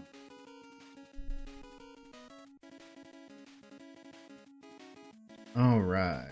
Yeah, it's a really big difference. You know what? I'm feeling pretty good. I'm not going to do any more training. Sub-hour should be possible. That's always what happens with these runs. You see them and then it's like sub-hour should be possible, and then you like try and you're like you get like 1 hour and 30 seconds over and over and over again. It's like the worst feeling ever. It is a pretty bad feeling. And it's always like Blaine just like one-shots you 3 times with flamethrower. Like, no, that just needs to stop happening. Like, it's literally like the one thing that you need to make the run go good, and it just never happened. Yeah, or you get to like Lorelei, you like Gen 1 miss, she uses Blizzard and freezes you. Like, okay, fine, I'll do this again. Every split was like ahead by like 3 minutes to that point. Yeah. You just lose it all. Yeah, the Weezing bikers are way better than the Erica gym trainers. I love the Cyclone Road bikers. Yep. Q-Balls, not so much. There's a couple of good ones. Yeah, we added this to the router a while ago. I'll show everyone here. So like, there's this column right here. It says EXP per second. It's just an estimate. It is not a really accurate value, but it allows you to compare trainers to see like what the relative experience yield is per unit of time spent in the battle. And the assumption that is being made to calculate this metric is that you're one-shotting all the Pokemon on their team. So it's used for like training in the mid-game, that sort of thing. So if there are 3 different trainers and you one-shot all their Pokemon, which one should you fight? So this metric can give you a sense for which one's better. I'll go through some of the really good trainers. So like the Rocket with just 1 Machoke in Sylph, it's like 134. But if we go back to the Tamer, the first Tamer in Koga's gym, 250. He's so good. He's actually better than Koga himself. Koga is like 236 or something like that. What is that Koga. Seeking Fisherman? 38. He's so good. 340 something? I don't remember. 240. He's a little bit better than Koga. He's so good. And he's right along the path. You don't even have to take a single step off the path from the, like, you just go straight down, fight him. He's great. Those are pretty good. Yeah, if you find any trainers in that 200 range, they're worth looking at. And that's just like optimal turns. Like, but if you think about it, like, unless you have a certain move like Earthquake, Dig, whatever, like, it's going to be about the same. Because most stuff's just weak to ground that's good to fight in the game, you know? Yep. I'm pretty impressed with Twin Needle, not going to lie. Yeah, y'all like that Giovanni fight? Twin Needle is a great move. It really is. Great. Yeah. I didn't end up using Double Edge. I think that's a mistake for my run. Uh-oh. No.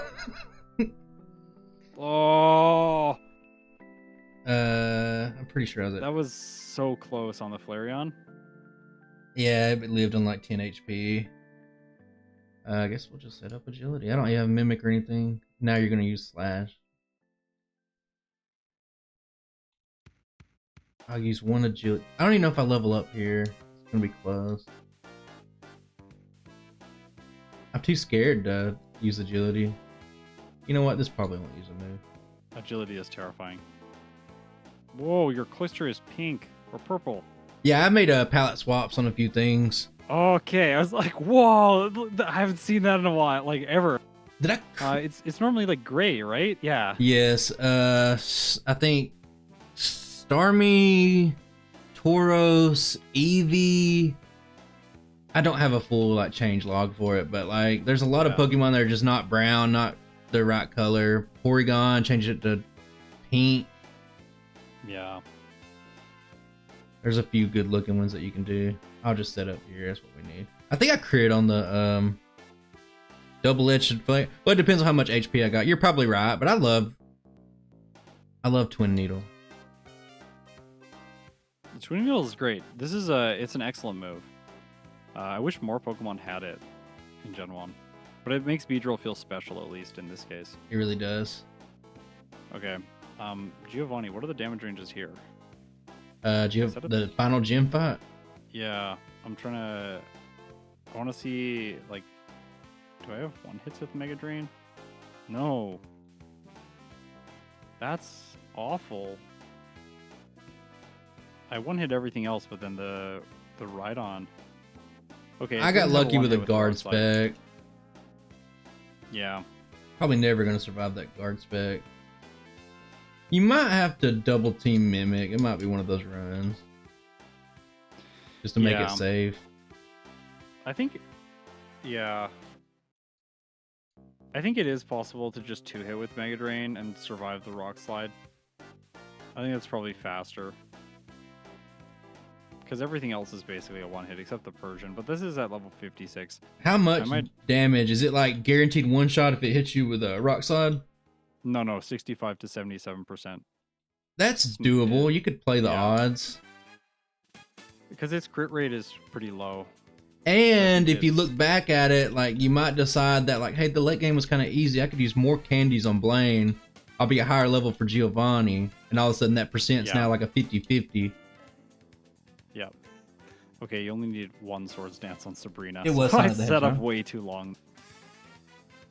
On Sabrina? You know, one Swords Dance is all you need for 1 hit. Probably half a sword. Also, only one Swords Dance on Koga. So again, I set up too long. That's the problem. That's where a lot of people bleed time on, like... Yeah.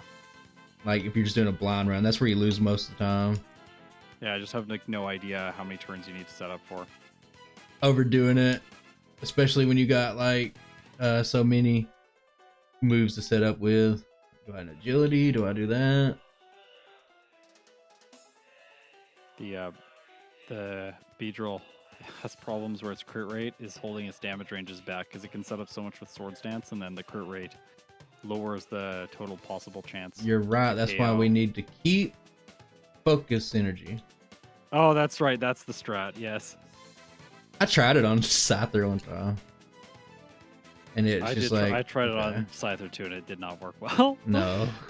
There was actually a moment when I was playing this first Scyther playthrough, and I was sitting there, and I had just used focus energy, and my brain was just like, "What if you just didn't put this run in the video? Like, it looks so bad. Like, so like take this one out. We'll just do another first attempt." But it made it into the video. And you just know people are gonna be like, like, say something that you literally gonna do later in the video anyway. Yes.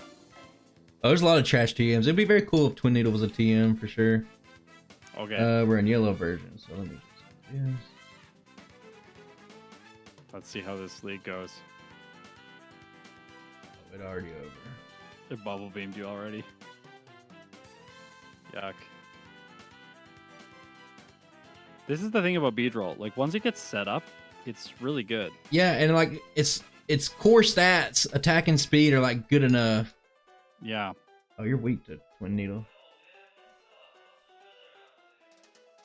I'm going to keep chatting and talking here, everyone. I'm just going to change the screen to the intro scene so we have some nice motion on the screen while I watch the end of Matt's run. And then we are going to play Pokemon Red with Beedrill. And this Brock split. The Brock split is going to be much worse. But I think the overall time, though, on the run is going to be lower. I think that it's going to lose time at Brock, but then gain back time later in the game. I think you can be... Go ahead. Like, the experience with Yellow taught me, like, I don't really need to overlevel for the late game. And Giovanni's Rhydon doesn't have Rock Slide. So there's just, like, there's so much time that can be saved later on in the run. Number one, because of experience, and then number two, because of how the games are programmed. And you can just straight up set up... Blaine has good AI in Red, but Growlithe also has agility, so it's not even guaranteed he'll even use Ember. So you could get a free setup, and hilarious. You probably could go no candy and just candy up all the way at Rival 6 or something like that whenever you want to. Yeah. I think right now I would probably use at least one candy. I'll save a candy if I can. I used all my candies before Lance, which was a mistake. I'll see what happens. Setting up on the champion would have been good. How will it fare against the lead Pidgeot? It's just one shot? Matt, what are the Pidgeot's moves? They're really bad, right? Sky attack, wing attack, mirror move, So it actually does have damage dealing moves. Yeah, I just like no, it always has whirlwind. If it hits you with a whirlwind, if it hits you with a sky attack, you're probably done for.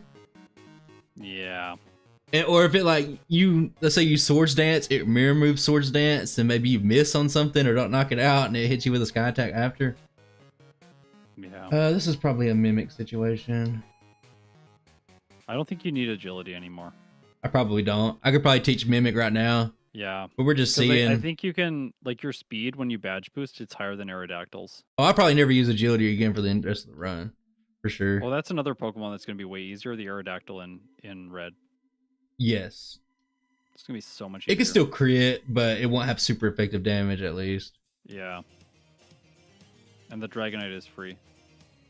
Yes, and well, the whole fight's pretty much free outside of Gyarados. Gyarados, I guess, is the most terrifying Pokemon. I don't even know. I guess we'll just teach mimic just to have it. Yeah. I don't really know what we'd need it for. A Gen 1 Scyther run with Twin Needle and Wing Attack. It already gets Wing Attack in yellow. The reason why I went yellow... Aerodactyl? No, he said Scyther. Somebody said Scyther. Oh, Scyther, yeah. It gets Wing Attack. It's late, but it really does help for Agatha a lot. Level 50. Why? Why level 50, Game Freak? It's so late. And like, even Zubat gets it in its 20s. Okay, we're gonna have to retool here. Might be a rester. You could probably get through this fight early.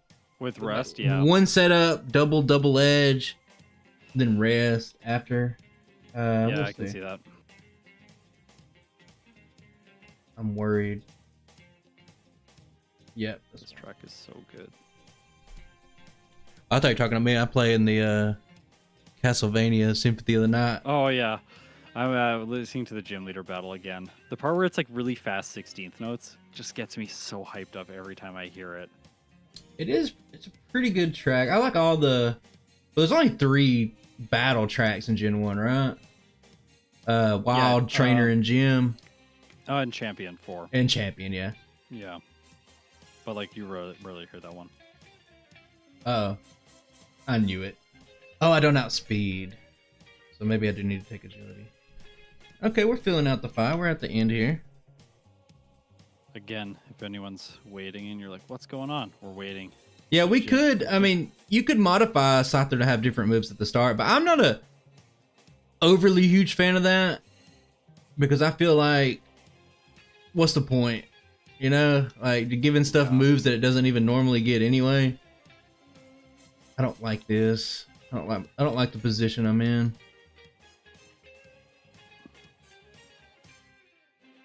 I'm paralyzed. No. The worst status condition. Paralysis is so bad in the solo Yeah, run. when you have agility, it's okay, but Oh, that's true. agility's Yeah.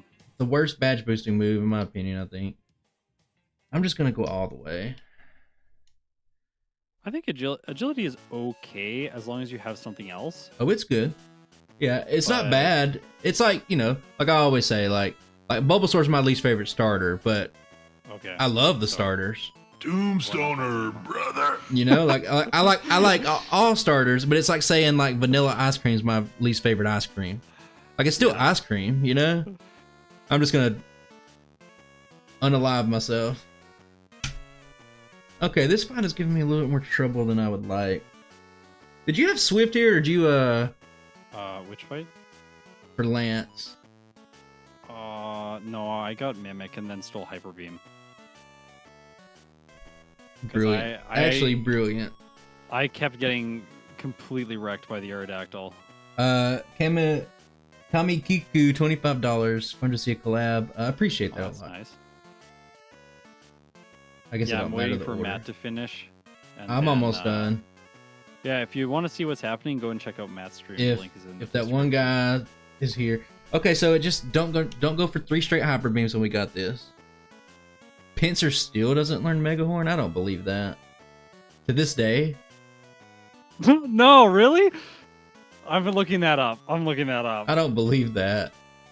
Pinsir. It literally has horns. Yeah.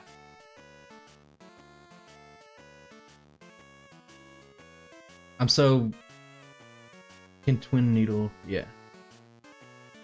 Not even as a bug move, or as an egg move. I'm so nervous. No Mega Horn. Okay, we got it. What? The crit? Okay. Oh. What a series of events. Yeah, that's so sad. It barely. I crit, so it survived, and then it full restored. Then I had to recharge, and it hit me with a fire blast. Wait, sorry, I gotta be that guy in the comments. Actually, it was a hyper potion. Uh-oh. I'm not gonna look back what that guy said, but what is it? I ruined Scott. I unsubscribed. And like the thing is like there was a couple comments that I got sometime which was like you really need to like proofread your stuff better and like make sure that it's more accurate. And it's like I don't know if you like understand, like I watch every video 3 times. Yeah, I literally tried to watch it through, and sometimes mistakes get through. I find it more refreshing when I see mistakes sometimes because I'm like, you know what, that person's a human. Yeah. It's like I watch it 3 times, and like I go back and do multiple retakes on lines that sound bad, on lines that aren't inaccurate. I do the on same. lines that the video editor highlights for me that are like there's like squeaks in them or whatever's wrong with them. Or if it's like But I still- didn't pronounce the end of this word good enough. Like my southern drawl was too strong on this one part. I need to enunciate this T on this word, like just so somebody doesn't say anything. But you can never. There's always that guy, whoever that guy is. We probably mimic earthquake. I hate this. Yeah, I think slash. mimic. I think mimic earthquake. Yeah. That's like 90% of the answer. Yeah, mimicking earthquake's so good. God. Is it? Okay, I can only assume that poison is higher up on that little hierarchy of moves. I'll look it up. And it's saying that no poison sting today. Actually. It's like speedrunning AI red. If you search that in Google, you can usually find it. It's like Slash Pokemon just Red and hits so hard. I hate it. Yellow. It's so good. The- Oh, one health. The yellow problem is Yeah. this sand slash is so good. Yeah. It's so good. It's so tanky. I should use a candy. Do I even have candies left? I think I use them for Lance. Not the same situation that I got into. Well, I was having a hard time. Okay, Fury, that's what we needed. Apparently this site is down. I cannot see the list right now. Okay, I'll just pull it up in the disassembly. I'll show everyone. +4. Earthquake, a neutral earthquake is still stronger. Cool. Yeah, probably a couple of proteins would help with the ranges here. I didn't buy any. Oh no. You like the Southern Draw? I appreciate it. Well, I'm just saying, you're making a video for people to watch. You want it to be good. I mean, you don't want to sit there with, you don't want people to think that this guy didn't care. He just put out something, without thinking. So you want it to be decent quality. Stop using Slash, for the love of God. It's using it a lot. I think you're getting really unlucky. Yeah, it's really bulky, and there's also Cloister later too, which is probably equal bulk. Just use Fury Attack. So what interaction are we looking for? We're looking for poison and bug. Yes. I don't know if it matters what order it is, but I think it's looking for. It does matter. I think it's looking for poison in this case. No, because if it was looking at poison, it would be using earthquake. So it might be looking at bug. No, it checks poison against poison first, finds that it's not very effective. Okay, that makes sense. Then I think it sees. I think it checks earthquake. Because is it using poison sting? It's not. It's using fury swipes and slash. So it checks the ground type. Let's find where we'll prove this one as well. So ground, it checks ground against poison. Austin says he thinks it checks each move separately. It does check each move separately. So that makes sense. It's only using its normal neutral moves. Yeah, we got this. We're just... I find it better just to be a little bit slow and just figure stuff out, because what if I just got lucky first turn on the Sand Slash? I would never learn any of this stuff. I don't know. I'm not seeing it. Yeah, I think it's downvoting both Earthquake and Poison Sting, and then using its normal moves. Oh my god. It should be checking. Oh no, that's Poison against ground.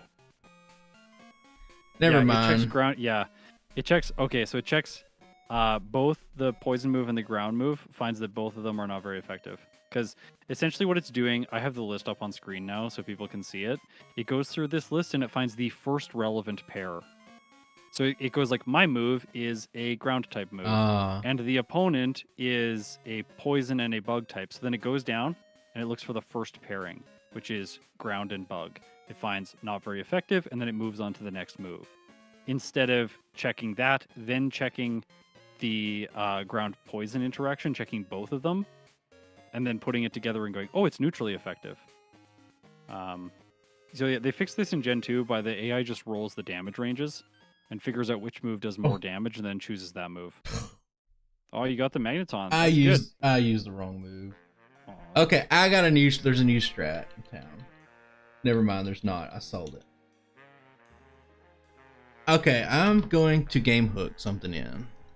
I need to test this out.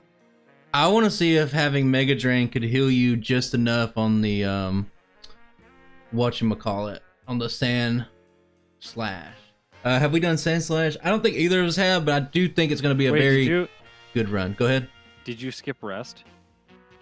I do have rest. Do you think it'd be better than Mega Drain? Do you think our special's so bad that it doesn't matter? I would give up Double Edge. Yes, Double Edge has no use right now. For rest. And I would just rest on the Executor, because first turn it's going to go for Hypnosis, which is going to waste time. So I need something. I need something to get back health. Yeah. And like Earthquake and Twin Needle is going to be more than enough to Red Eye Solaris, you're right. Yeah. They're both on the same page. I find it. I got like Superstition because I started using Mimicking first. I think, yeah. And it uses different moves. It's hard because it uses Slash. Like, the fact that this thing is slashing is the big problem. How did I get by it? I think I just got lucky. So silly. You know what the worst is? When it goes for Fury Swipes and you're like, oh, it's good. And then it crits and gets 5. Yeah. Like, I mean, I'm just in the worst position than I was in. Yeah. I think Swords Dance first before Mimicking is better. Because then you take less damage from Fury Swipes. It doesn't help against Slash, but it helps. I think you can Twin Needle it. Oh no, Earthquake's better. You're right. That's what's sad about it. We've been talking up Twin Needle, and you look at it, and it's like, oh, this is actually like whatever 20 Executor. 20 some. Oh yeah, this is the strongest you ever see this move. Yeah. It's really good against Executor. I mean, sometimes rest is just the answer, you know? Sometimes rest is just the right choice. Yep. Look at that. There's a spot that you can get to, and now, like, this is a range, I'm pretty sure. Pretty high range, if I had to bet, but I did miss it twice already. And I know this is guaranteed. Got it. So about 430, 30 resets. Nice. I wouldn't be surprised if this one could be cut under to, like, a 250. Well, good. I'm thinking red. I'm thinking red version. I don't know about this, but maybe with the right, maybe an A tier run if it's like optimized right. But I wouldn't be surprised if it's like mid B or something. Yeah. So yeah, your game time was a little bit lower than mine. It was lower? I thought you had 410. Yeah. No, I had 436. Oh, okay, makes sense. But like we were expecting that. God, we bled the time on the. We were like, hey, it'd be a good idea to black out on the Geodude, and it was so slow. Yeah. It took so long to get by it. So now, red version. Yeah, let me set it up, and then I'm going to go and sure. tell my wife, hey, and then why can I not skip?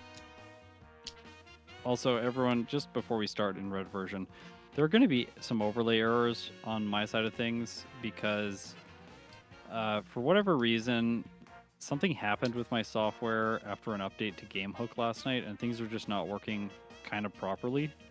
So, I tried to solve it for like 3 hours this morning, but I could not solve it. So, occasionally it's going to show the wrong Pokemon and the wrong moves and stuff on the right-hand side of the screen for the enemies, but it's at least a little bit more consistent than it was this morning. Like, when I first sat down, it was just like, I'd go into the Brock fight and it would just show me a bug catcher's team for the whole fight.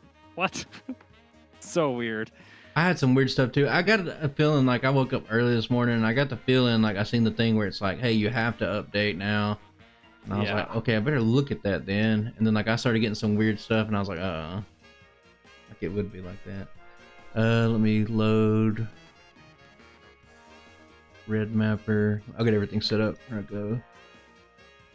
Yeah, see, it's telling me my attack's 255, my value's 255, but I think that's just, you know, the FF value. Like, it's just another way of saying it. I don't think it we would know if I had... We would know. If it was like 15 times higher than the intended... I think it's impossible because the game is reading it as... the game's always going to read it as a nibble, which is half of a byte.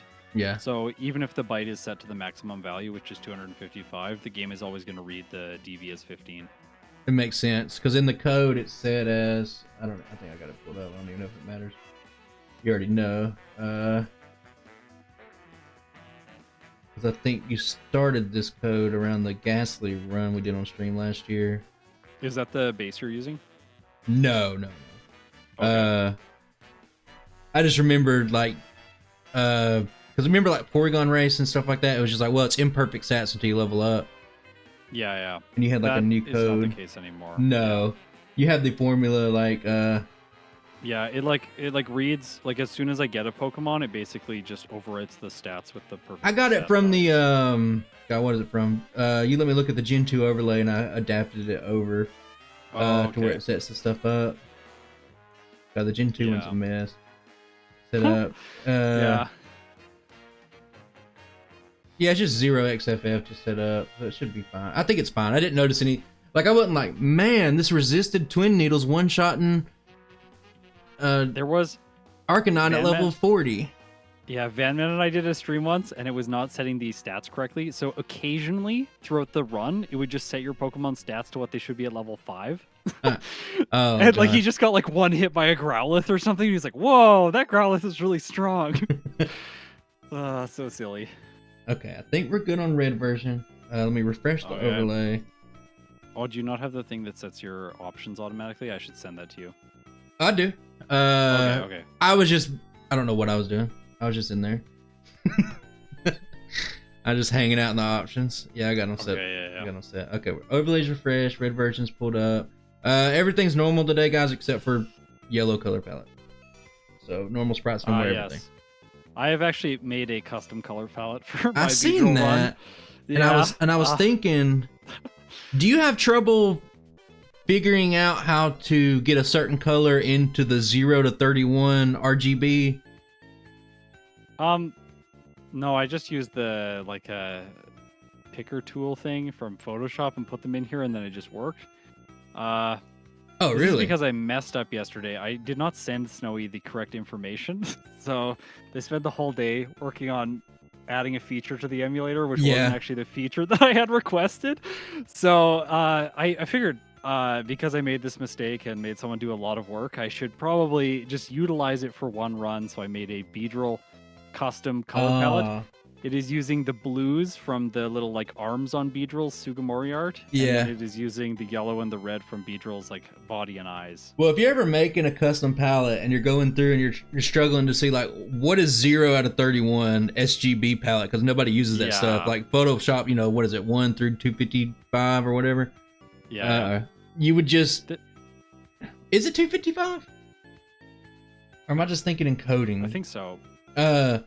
Anyway, you would take it, and I'm already going to butcher the math. I've already forgot. You would take that number, multiply it times 31, and then divide it by 255, I'm pretty sure. And it would give you the number that it was supposed to be on a 0 to 31 scale. Right. Because I have custom... I think I have custom grays in this one.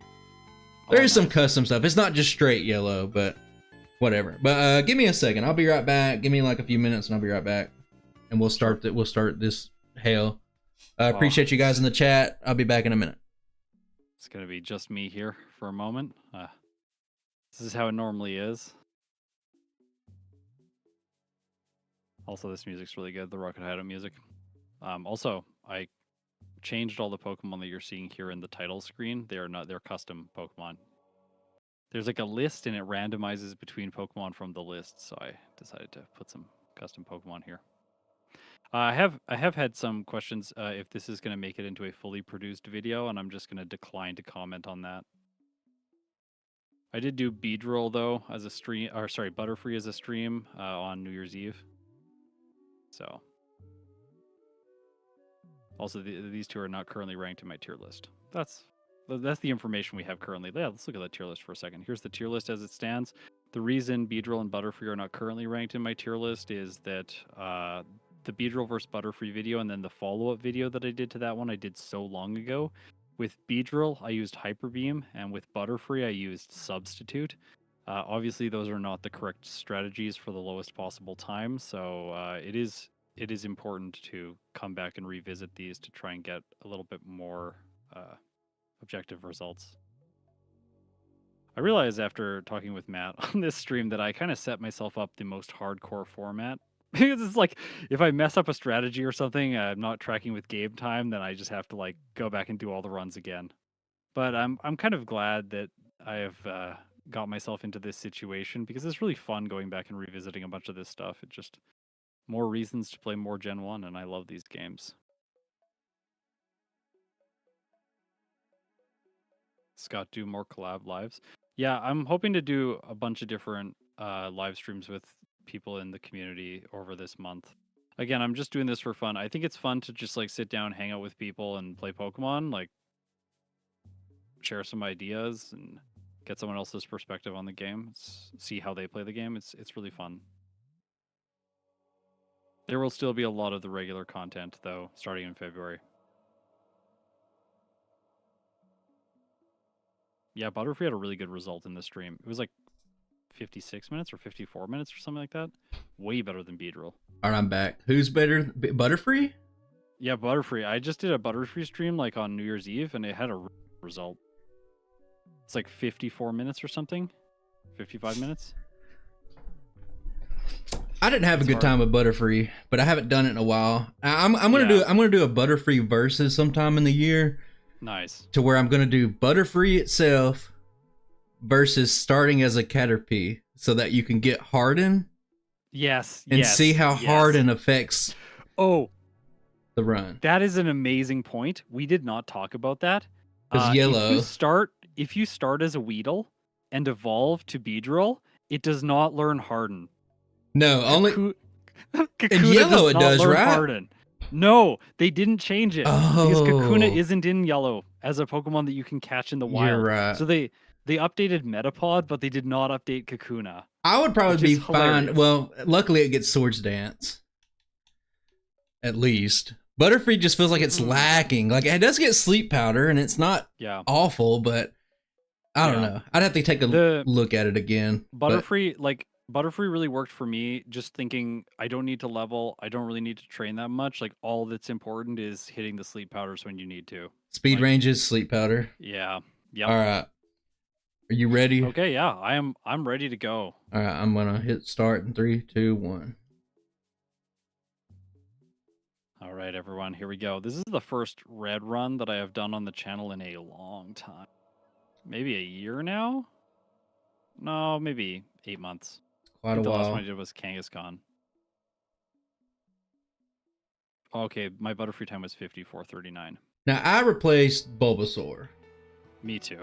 It makes sense. You got to make this as difficult as possible. Also, I did play the beginning of this run to try and see how it would go, and I lost the rival in the lab. I would straight up, yeah. Well, on a blind runner, probably wouldn't restart. Another thing interesting about this is that the rival in the lab gives less experience than he does in yellow version. You don't get level 6. You don't hit level 6, yeah. On a medium fast Pokemon, yeah, it's pretty noticeable. Medium slow goes to level 6 though, and I think fast does too. Oops. I get confused sometimes. I try to talk to the old drunk man. Oh yeah. Once I did that, I accidentally went into the Professor Oak's lab instead of going to the grass. Yeah. And then I didn't catch the footage when I was doing video review because my editor just left it in. And then like a bunch of people commented like, "Why is Scott going into like Professor Oak's lab?" Like, you know that yeah, okay. the John Travolta meme and like Pulp Fiction where he's looking around? Yeah. You're just in there. Yeah, like what am I doing? Where's Oak? We're gonna. This guy has Weedle. Yes. The first bug catcher has Weedle. I want to save it. Learn from my mistakes last time. The forest is significantly when you have to grind in red. The encounter rate's so low and it feels so bad. No, I lost to the first bug catcher. All right. This is the kind of run that it is. All right. Apparently, I can't buy potions in Viridian City Mart. Nope. But you can pick up about 5. I did win. But I don't. Wow. I don't think I'm going to battle anymore. I'm gonna try my luck at the Light Years trainer again. I'm gonna try to get there at level 8. That is probably the smartest thing to do. Just to try to eke out. Yeah. A little more experience. Optional rival. The optional rival, I've broke it down into experience. He only gives like roughly about the same experience as the Diglett itself would give you. And it's kind of out of the way. Unless you're kind of desperate or it's that kind of run. You know, this might be that run. You might be right. But there's Sand Attack. It may not be worth the risk. No one wants to hit a Sand Attack this early. I need to grind, I think, to 8. 86 experience off. Wow, this is kind of rough. I thought this run was going to be... It might end up being good, but... Yeah, I didn't expect an hour and like 17-minute first playthrough time. I thought it was going to be like an hour and minutes. To where you were like, oh wow, yeah, I might be able to get this down in the 40s. Yeah, but... Which you still might, but... I don't think so. Shaving like 30 minutes off the time or 20 minutes off the time, I don't think I can do it. If you could blackout grind, if you just learn like focus energy at like level 9 or something. Yeah. Oh, that's true actually. Yeah, I guess this. To be fair though, the Sandshrew could just sand attack you, and then you can continuously fight the Diglett. I hate the sand attack on this version. Yeah, it doesn't have sand attack in yellow. No, it's just lower than it's just a little bit lower level, and it just feels so good in yellow. Like it just works out exactly the way it should, and then like in red, it's just like, oh, sand attack 4 times in a row. Yep. This isn't a race speedrunner. It's just I'm playing on my rules. He's playing on his rules. Yeah, we're just hanging out playing Pokemon together. The real answer is everyone had fun, except for that one guy that I ruined Scott's channel. At the beginning, yeah. I'd lost that battle. I'll count the reset. Oh no. So the Diglett being a higher level makes this a little harder. Can you just please scratch me? Stop using sand attack. Thank you. What level did you go there? Level 8? I think it was 8 or 7. Oh my gosh. Can we use... There we go. Gen 1. Did it Gen 1 miss on scratch? It Gen 1 missed on scratch. That must have been what it was. Whoops, I guess you'll have to beat me. Don't want to beat him. No, you can't. You can't throw balls to stall turns. That's completely against the rules. Yeah.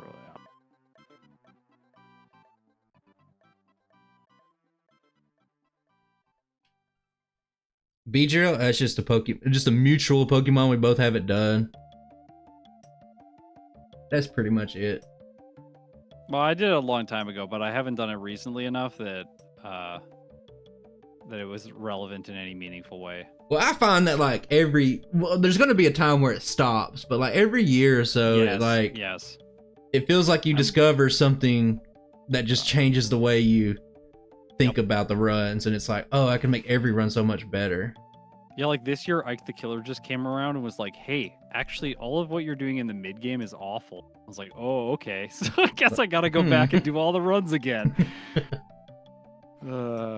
And like he didn't say it in those words, but basically just seeing him play and like the trainers he's fighting and the routing that he's taking was like, it was very quickly evident that I was not doing the correct stuff.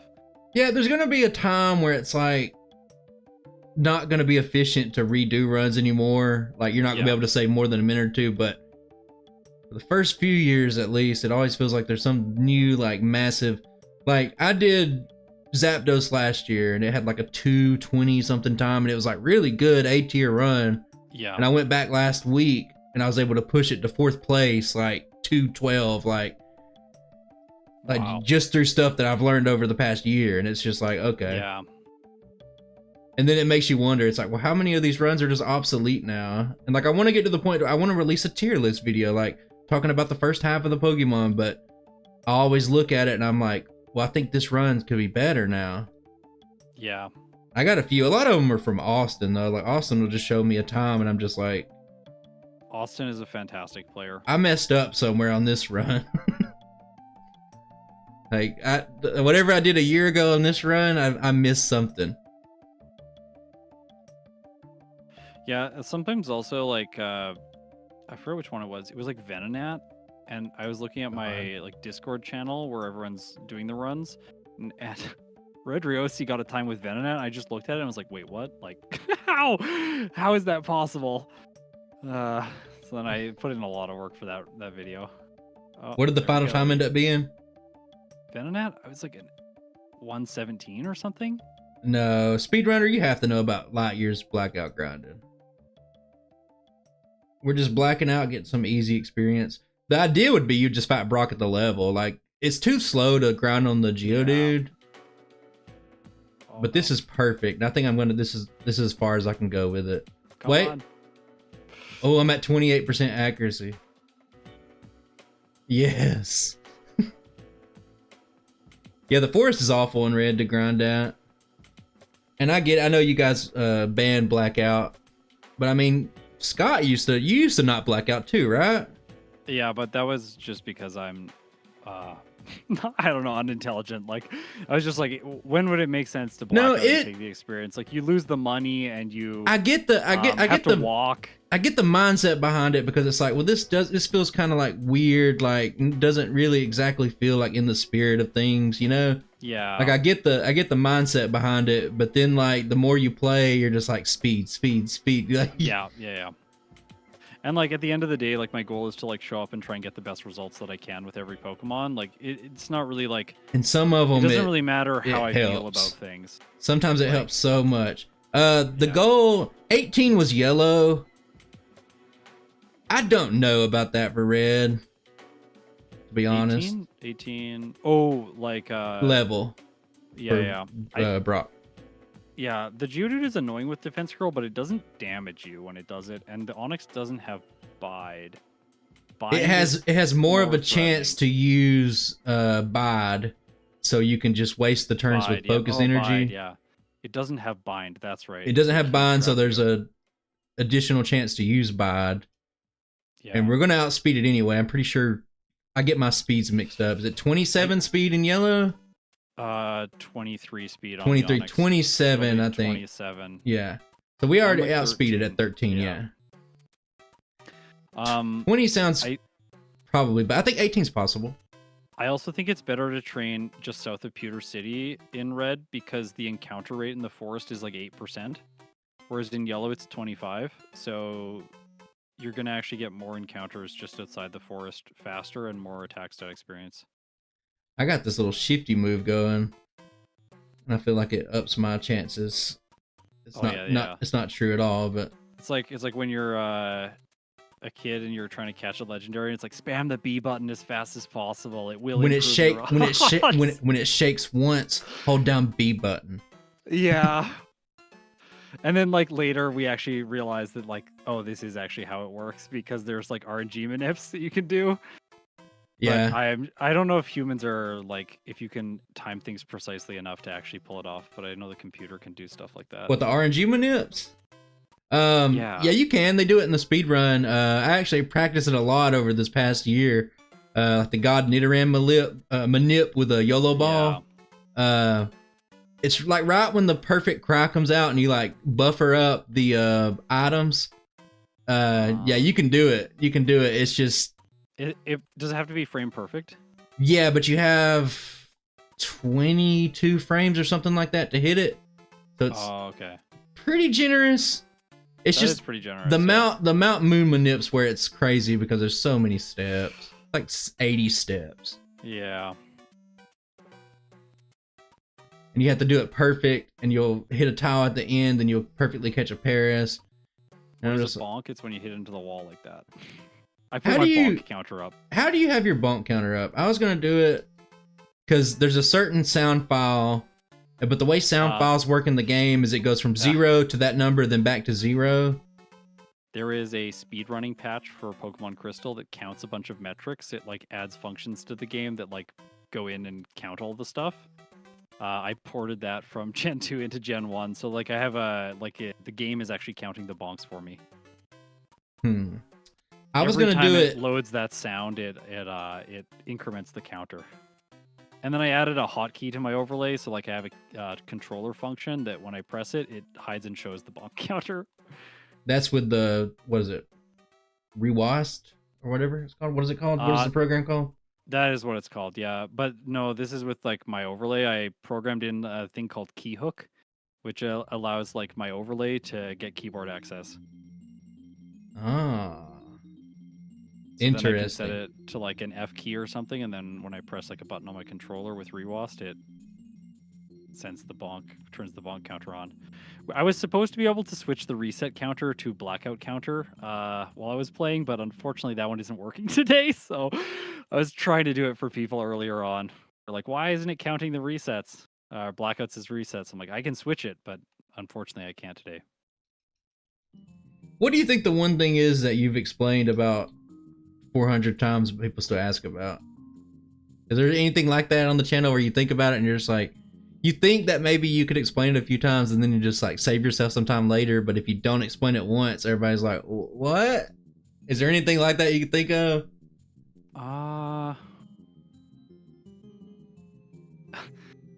It's a weird example, but the fact that Earthquake does not hit Pokemon that are underground in Generation 1. Oh, yeah. I feel every time I show that interaction on screen, I have to explain it. And the other one is also the paralysis glitch where you get paralyzed and then the opponent buffs its own stats and your speed goes down. God. That one I feel like I need to explain all the time because every time I don't explain it, someone comments on it like, hey, what was going on with your speed when it used like acid armor? Oh, yeah, this is a glitch. The easiest way to show that off is the rapping junior trainer. The growth. Yes. God. Like, what am I doing in my life? I'm at 1 speed. Oh, damage rounding thresholds also explain. Yeah, that's a good one. That's a good one too. Yeah, a lot. There's generally decent awareness of the badge boost glitch now, so. I trust that people finding their way down to my video have heard about some stuff enough to where I don't need to be the one to tell you. Like I assume that I'm not most people's first, like nobody stumbled upon my video first and they're learning all this stuff for the first time, but sometimes I do feel like I gotta explain stuff. It's a hard balance because like I want to, like if someone's a new viewer and they're just checking out for the first time, they don't know a lot about Generation 1, like I want to explain stuff, but then I don't want to over explain stuff every video because then people just like, he's explaining crit mechanics for the like 8th time in the last 2 months. Yeah, you could turn off a potential long-term viewer. Yeah. Like, oh cool, he's showing graphics on his screen talking about the formula for crit damage again. Yeah. I actually do that. I'd do that in a video soon. Because I think you did this in the Smeargle video.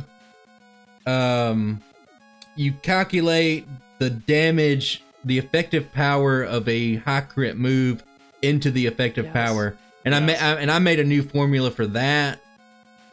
Hey, D's Masters, thanks for the $9.99. Appreciate that. I did that, and I had to make a spot in the video to explain why it was. I don't want to spoil it too much, but it's like a cross-gen versus video, and it's for Stone Edge.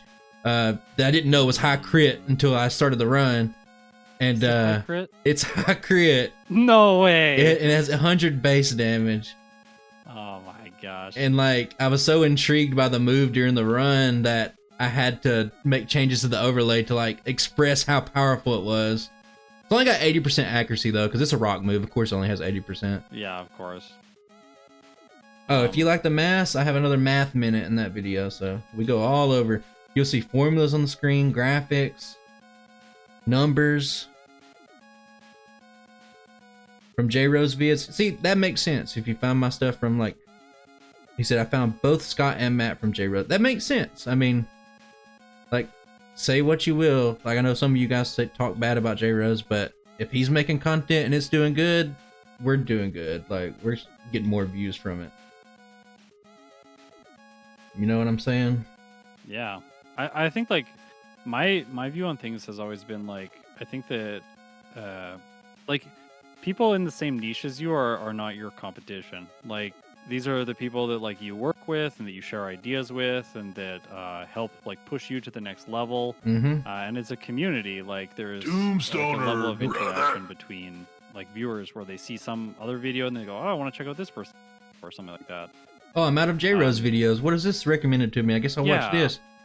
And then like it'll just trickle down. So like if someone is on my dry bread and J Rose, then all of a sudden they find Scott, and then all of a sudden they might find me, and then they'll find somebody else, and then all of a sudden they're like, yeah, hey, if you go down on this little totem pole, there's actually a lot of people.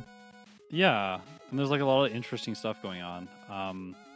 I think like I learned that like earlier on when I was doing a lot of music performance, and I just like, if you view like your fellow performers who are in the same orchestra as you, if you view those people as competition, your life is going to be extremely miserable, because every day you have to be around a ton of really talented people, and you're never going to be the most talented person in the room. And it's just like, that's fine. Like, I can just like be like the small guy that's just like doing his thing here at the back.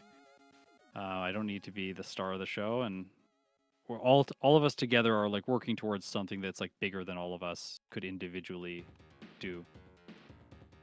Yeah, and if it was just like if you right now, if just the other channels ceased to exist, it would just hurt you, you know? Like, yeah, there'd be a lot less people, like, overall. Be lonely. Like if the top few channels just disappeared, it would just be like, I guess no one's watching this anymore. Like, I'm not gonna get discovered alone. It just helps to have that engagement. But YouTube's weird though. I don't worry about it personally too much. Just try to have fun with it, you know? Yeah. Classic version, yeah. J Rose has his own style. Yeah. I mean, there's no doubt it's successful. Yeah. I think like also like it tends to be the case that people who are like newer to similar formats, they tend to kind of like the style like mimics people who are bigger for a little while, and then they will slowly like drift into their own. Oh, for sure. I did that. Take on it. Yeah, me too. I used to work overnight as a technician, and I'd listen to J Rose videos every night, and then like I got some time and I was like, why don't I just do that? Like, what's stopping me from just trying it out? Because it looks so fun. Like, I used to play these games all the time. I want to play them again. And then just from there, you know. Yeah. It got to me for a while there. Like, after you do it for a while, I got to this like mindset where I'm just like, it's kind of like music, I guess. Like, I don't know if you feel this way, but sometimes you listen to music and it's hard just to enjoy it, because you can sit there and you're just listening to like 3 different things inside the music, and you can't just enjoy the music as a whole because you're listening to the details of it. And like, I'll watch something like a J Rose video and I just can't, like, for a while I couldn't enjoy it because I would just sit there and I would look at it and I would say, he should be doing this, he should be doing that, he should be doing this. And like, I took a step back and I was like, no, just like enjoy it for what it is. The thing I notice the most is whenever he does a cross dissolve and there's something moving in one of the frames, like on either side of the cross dissolve, I'm just like, no, like, please, please freeze frame on both sides of the cross dissolve so it's really clean. But but that's like a tiny little editing detail that I've like my eye has become very like attuned to after Yeah. watching Van Man's videos, because his Van Man's video editing is so clean. How he stitches together all the footage, Yeah. it just looks so good.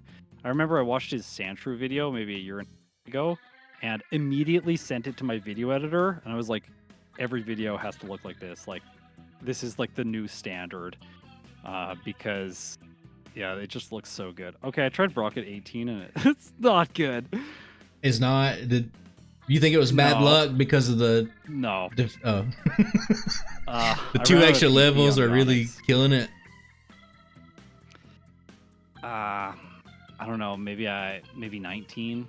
Like, it's because it takes a long time to get one level, but like 20 is going to be Twin Needle and it's going to change everything.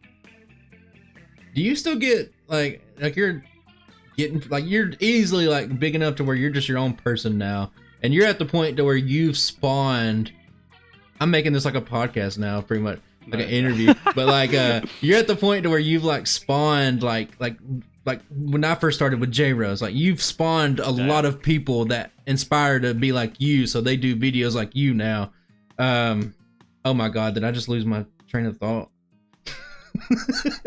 Anyway, you've spawned these people. I'm gonna get it back. Hang on, guys. I forgot what I was gonna Take say. your time. It's okay. We didn't expect this to be an interview. I'm pausing the timer for a second. I gotta take a drink. I'm taking a drink. Oh, I'm taking a drink of water. God, I had such a good question lined up. I gotta think of my question to follow. What did I say? What did I say at the start? I said you're big enough now to where you've like inspired like other people to Yeah. do so. What did I say at the start? That's the key to unlocking what I was gonna say. I've lost it. Like, Chat. How do you feel, or like, what do you think? I think it was, what do you think now that you're big enough? Someone will rewind. Okay, the okay, stream okay. And tell you exactly what it is. I'm getting it. Hang on. It'll come back to me. Someone says God is such a pro in the chat, and it got me onto something. Oh yeah. Comparing styles. That's not jostling the memory. It was something like, yeah, give me on the right track, chat. We were comparing styles about like different YouTubers, and then YouTubers, like when they start out, they like have their like, they kind of like mimic other people in the community first, and then Yes. slowly over time drift towards their own style of content. I wasn't saying a slew of people are copying Scott. That's not what I was saying. I was saying he's like it's a compliment. Like he's successful enough and good enough at what he does that other people are like, hey, I want to be like that guy, so I'm gonna do what he does. It's like you're not, if somebody's like, oh, Michael Jordan's really good, I want to go shoot basketball and be just like him. You wouldn't say, you idiot, you're copying Michael Jordan. Yeah. You know, you wouldn't do stuff Copying, like yeah, like copying can be, copying is like, it's like a tricky situation, because like a lot of times people will look at stuff and go like, hey, you copied this. That's that. Oh, like, I got it. Okay, whenever you okay, get done, what's the I got question? it. Go. Let's do it. Okay, you're big enough to where, you know, you're at that point to where you have like spawned other people and stuff now, but do you still get comments that say stuff like, you're just copying J-Rose? When's the last time you got a comment saying something like that? I do still get those comments sometimes. I think they're not, you know, honestly, they weren't that frequent even when I started. God, I get them all the time still. And like they were it was never actually a bother to me, because literally when I started the channel, I was like, I'm gonna make videos exactly the same way that J Rose and Madrybread make videos, and I'm gonna post them on my channel, and that's gonna allow me to learn how to do video editing. Yeah. That was the entire goal of the channel, was just to learn video editing. And so when people are like, hey, you just copied like J Rose and Madrybread, it's like, yes. That's literally what I did at the beginning.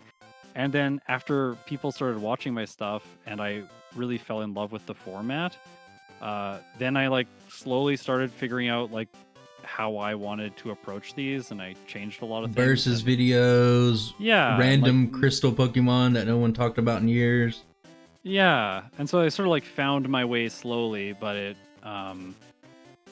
yeah. So like whenever I get those comments, it's like, yes, okay, like see that you see that and that is accurate. I don't get them as often anymore, but the previous one, the latest one I got was like, I was the Timu version of J-Rose. The which? Timu. It's like the new kind of wish. Temu. Maybe I'm saying it wrong. Okay. I was like, oh, cool. Cool. I ran out of PP against Brock. After almost knocking the Onyx out. Very frustrating. Fine. Yeah, J-Rose at home. That's what it was. And I get it, like, up until, like, last year or so, like, late into the year, like, I would still name my stuff similar to J-Rose just because I think it's a good name. Yeah. I think, because I watch a lot of other content. For example, I'll watch, like, Can You Beat blah, blah, blah, Fallout New Vegas, blah, blah, blah. And it's, like, just a common way to name stuff. Like, Yeah. and I try to get away from it. And, I think it's going to take some time for it to, like, the views to build back up to where they are, like, just because I'm changing the naming conventions, but... You know, where do you at? Posted, my unique style is spamming sleep-inducing moves for longer than most people would. It's like, yes. Yeah, and not knowing the type effectiveness chart. A lot of people would say that Pika Spray probably started like the solo running stuff. J-Rose just popularized it. That's what a lot of historians would say. Yeah. Yeah, it might be faster actually just deplete all of Focus Energy's PP, you're right. Is that where we're going to be at in this run? I think so. I'm struggling to... If Snowy's still here... Snowy's still here? Trapped in the... What level? Oh. What level for Brock? Oh, Tell me. It's like we're approaching 30 minutes on the clock. This is feeling bad. I'm at an hour 20. Oh yeah, I appreciate that, Justin. I'll mention like the copying stuff though that I was talking about before you asked the question, which is just like everyone like is copying something. Within the music community, there is this quote that gets thrown around, and usually I think it's misattributed to Stravinsky. Please look it up yourself because I'm not knowledgeable enough to know who said it. But it's basically like good composers borrow, great composers steal. And it's like this idea of like you have to like take stuff from other people to like make art, and just like borrowing something is not always enough. Like you have to steal something entirely, like just like this is mine, it's not someone else's. And there's this, then the other quote that goes around is the I think it's Oscar Wilde. It's like flattery or mimicry is the highest form of flattery. Where basically, like, you're close, copies, but I can't remember the exact quote. But yes, the mimicry is the something. Anyways, the idea imitation. Yes, imitation is the highest or the most the sincerest form of flattery. Yeah, Homer got it in the chat. And like growing up, as being in music, like these like ideas really sunk in. So when I like show up. And I'm like, I'm just gonna make like something that's like J-Rose's video. And like someone mentioned plagiarism. By the way, the H-Bomber guy video, great if you haven't seen it. Oh, I watch all the H-Bomb. I like him a lot. Yeah, me Harris too. Bomber guy. Yeah, it's like a 4-hour video. It's awesome. But like plagiarism is like one thing, but like it's like you don't just like copy the same like piece of music that the person wrote. Like it's like you need to bring something that is your own to it. So like it's not like just take J-Rose's video and like re-upload it on your channel. Like no, like do the solo run yourself and put your own voiceover on it. That's like enough of a spin to be like, this is mine now. Even though the style is originated by someone else, that sort of thing. Anyways, that's right. That's where I came from. Growing up is where like that is like kind of the practice. And you just say like as long as you say like, hey, I got this style from this person, then it's okay. It's like citing your sources. You're just like, this is the style of video I'm doing. I'm making this. Also, I got Twin Needle now, so Brock is done. Did you say 18? I tried 18. I tried 19. I just beat it at 18. Oh, what? You get rid of focus energy, and I don't even. I kind of blacked out. I'll be honest with you. That's probably it. Okay. I kind of blacked out, but like I just got rid of focus energy, and you struggle at the end. But like, My Beedrill's beaten up. Honestly, Anyways, only 10 minutes slower than Yellow, but I think Yellow we were just underprepared. well, definitely underprepared and like not warmed up and stuff. But yeah. Anyways, like in not all like communities view like copying as like acceptable, and I would say like the gaming community in general is a little bit less accepting of the idea of like copying things or taking inspiration from other people. And it tends to be a little bit more of like there is like a higher prescribed ownership to ideas and where they originate.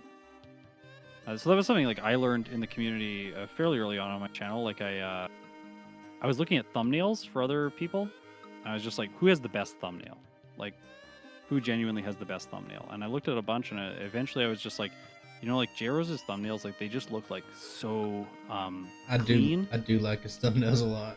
Yeah, they're like so clean and consistent. And the thing that really stuck out to me was that he was putting his name on the on like the left hand side of the screen, as like a Super Nintendo game or like a Game Boy cartridge. I did not realize that. I just saw like, oh, he's utilizing like the fact that thumbnails, like Pokemon art, is generally kind of square. And so like when you're trying to fit the Pokemon on the screen, it takes up like not like the full width of the screen. So then like the fact that he was using some of the horizontal space to put his name vertically along the edge of the screen, I was like, that's a great idea. Like utilizing the space really efficiently to tell the viewer which channel they're watching, if they don't look down in like the under part of the video and see like, oh, this is a J-Rose video. I was like, I'll just do that. I'll just like put a little bar along the side of the screen and put my channel name there, and good to go. Yeah, not good to go. They'll let you know. Someone reached out to me and was like, hey, he's kind of mad at you, like, for stealing this thing from him. I was like, what? When? Like a long time ago? Yeah. And I was like immediately I sent him a message on Twitter and was just like, hey, like I heard that like you might be a little bit angry about this. Like, I hope you're not, because like I didn't mean anything by it. Anyways, then he was just like, yeah, like I thought of it as like the Super Nintendo graphic, and like it was like something I spent a lot of time thinking about and that kind of thing. And so then I just like, okay, well, I'll just change my thumbnails, because I didn't realize that it was the Super Nintendo border like that, and that seems like very distinct and very original. So then once I had that context, I was like, well, I'm just going to change it. So that didn't feel like something I needed to like hang on to. So then I redesigned my thumbnails. Yeah, it makes sense. Yeah. Like I've redesigned mine like 100 times. And it's so hard to like, I don't know. Your thumbnails are great. They've changed. So good. They've become like minimalistic now, but like there's times like my wife, like I'll make something. One time I spent so long. I spent like a whole day making a new thumbnail style, and I got done with it. And she was just like, that looks like Scott's. You need to change it. And I was like, huh. I didn't even look at his. Like, it just came out that way. I was like, please change your opinion. And she was like, no, like you need to do something else. And I was like, oh yeah. There's only like the thing about thumbnails too is like it does very much feel like there's only so many ways to present the same type of information visually, like because it's a very limited piece of information, like the information set. It's like solo challenge, the Pokemon you're playing, the version you're playing. That's about it. Yeah, there's only so many ways to do stuff. Yeah, like, you got to like figure out an interesting and creative way to do that in a way that someone else hasn't. And the thing I've been thinking about a lot lately is like there is like a kind of like standard, I would say, like Poketuber style with like these you kind of have it like in your letters, but I think the thing that really makes yours stand out is the Pokemon and how you put the art on the screen. It looks really good. I've been drawing it. Yeah, it's so good. I look at the TCG. I got a TCG database. Okay. And I'll look through every Pokemon and I'll be like, that'd look good on a card. And then I'll just take it and I'll blow it up and I'll get on my iPad and I'll get it, and then I'll just use my own shading and all that kind of stuff on it and like blow it up and make it look good. But like, so good. It's so hard to find quality images. You know, it is. It really is. Yeah, Brian has been doing all of my thumbnails except my live streams, and like Brian's been doing a really good job. I just wish it would be awesome if I was as like talented as you are to draw them. Well, it's almost like, if you just think about it, kind of almost like making a sprite, making a back sprite for Pokemon. Like you just develop a little bit of a style, and you can just use the other thing for a reference and just get over it. Like it's really not too bad. Like I'm not trying to sit here and claim and be like, oh yeah, I got this perfect art or whatever, but it's just like, it's not that, like it's not even my own idea. It's just from the TCG. Yeah. I'm just making sure it looks good and like high definition. I think the Squirtle one, I think I got a Squirtle video coming out this next week, and I wanted to do Squirtle Squad so bad. And it doesn't look as good as the other ones because, you know, the anime is not drawn as good as a card. Right. Yeah. You like the word puns? I like that too. Those old days of the word puns, but you know, you gotta grow up, I guess. They don't make any sense, but you gotta evolve, I guess. Oh, we have a error graphic there. Sorry. I'm just making sure that like, if there's ever a day where stuff catches on and gets established, like I want to make sure it's not a fluke. You know what I mean? Like I'm making sure that like I didn't do this weird run that blew up and then all of a sudden the next week the views are down. I want to make sure that I'm consistent and make stuff the same way each time rather than just like catch a stroke of luck one time. Yeah, it's like there's like that's something else I thought about a lot is like obviously everyone knows that clickbait does really well on YouTube. Yeah. Like some like absurd claim and then you go like don't answer it in the video, or it's like a tiny part of the video. Stick around to the end to find out. Yeah, and it's like not a big deal. I haven't been catching HM users. You don't have a like a Paris Manip? No. What I did as a backup, what I used to do is I changed. I want to play red version. I don't want to play blue version ever. So what I did, since Sandshrews a blue version, on the patch of grass outside of Celadon, I would make all those encounters Sandshrews just for a backup. But there's still Oddishes and whatnot. God, I gotta find an Oddish, yeah. I hit the wrong guy.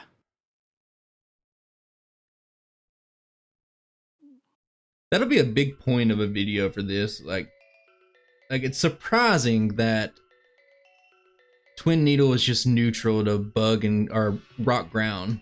Yeah. Twin Needle is really good. Magic Spoon? How did you guys know? That's what's up next. A word from our sponsor, Magic Spoon. Is Magic Spoon a real product, or y'all just saying that? I don't know if it is. Do you both occasionally play competitive Pokemon? I don't play competitive Pokemon. I would be truly awful at competitive Pokemon. Every once in a while I'll watch a video. I probably watch more fighting game competitive videos than I do Pokemon competitive videos. I watch some weird stuff like H-Bomb's a thing that I'll watch. Like I'll sit down, I'll say, 4-hour video, I'll sit down and just watch all of this. Oh, whoops. Have you watched up like H-Bomb's older stuff, like not that much. Bloodborne analysis or whatever? Tombstoner, I did watch that, yes. brother. You say you did? I did watch that this week. Oh yeah, it's pretty good. The Fallout 3 is garbage is pretty good. It's like a little clickbaity, but I was talking about clickbait. I think he articulates the point. I mean, calling something garbage that a lot of people like is definitely going to get the clicks, you know? Yeah. That was something I decided though on my channel. That's what I was gonna say is like, I'm gonna like just not clickbait in thumbnails, and I'm gonna not really clickbait in titles. And so like most of my videos, like sometimes I like, if it's like relevant to the story, then I'll do it like of the video. But if it's not, I just try and avoid it, because I think the thing is like everyone who's watching, all you guys in chat, thank you for showing up and like hanging out and playing like or watching us play like a really old Pokemon video game. That's unless you're that Razio guy, then I ruined Scott for you. Unfortunately, yeah, lost a subscriber today. Like I think it's incredible that we have this like community and these people that we're all coming together to like enjoy something that we all love, and it feels a little bit off to me to like chip away at that relationship by clickbaiting in every one of my videos. So I'm gonna lose to the rival here. Uh-oh. Okay. Didn't go well. I made a mistake. You know how if you use rage and you get hit with a sand attack and you miss? Yeah. I got mad and I went rage after I got sand attack. No. Somebody brought up a good video. Have you seen that H-bomb video called the Roblox Oof? Yes. God, that That's video a is good so one. weird and like It's so weird. takes such a weird turn. Again. Wait. Okay, so like the rival and the SSN is causing a lot of problems for me. The sand attack because you don't have high damage on the Pidgeot. Yeah. Or Sand Odo. attack, and then the Charmeleon has Ember.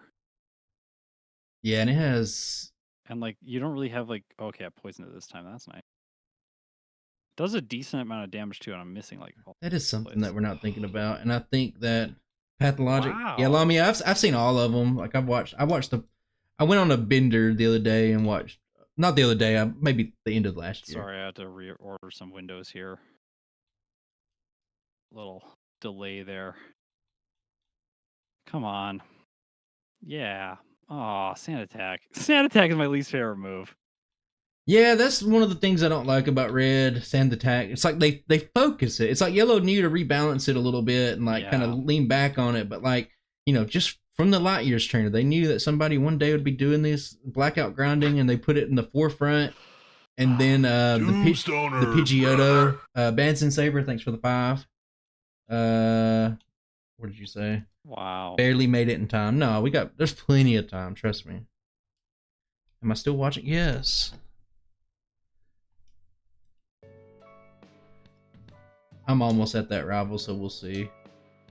Sometimes it's like surprising the roadblocks that you'll get to, so yeah. It could be really rough. It could be something that like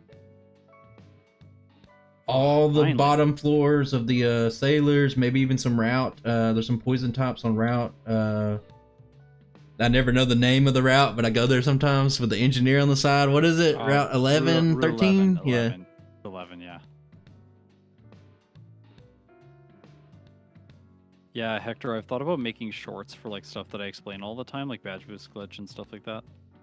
But the problem is that I don't know if I could do it in like 3 minutes or 1 minute or whatever it is. Like, I think a short for me is like 20 minutes long.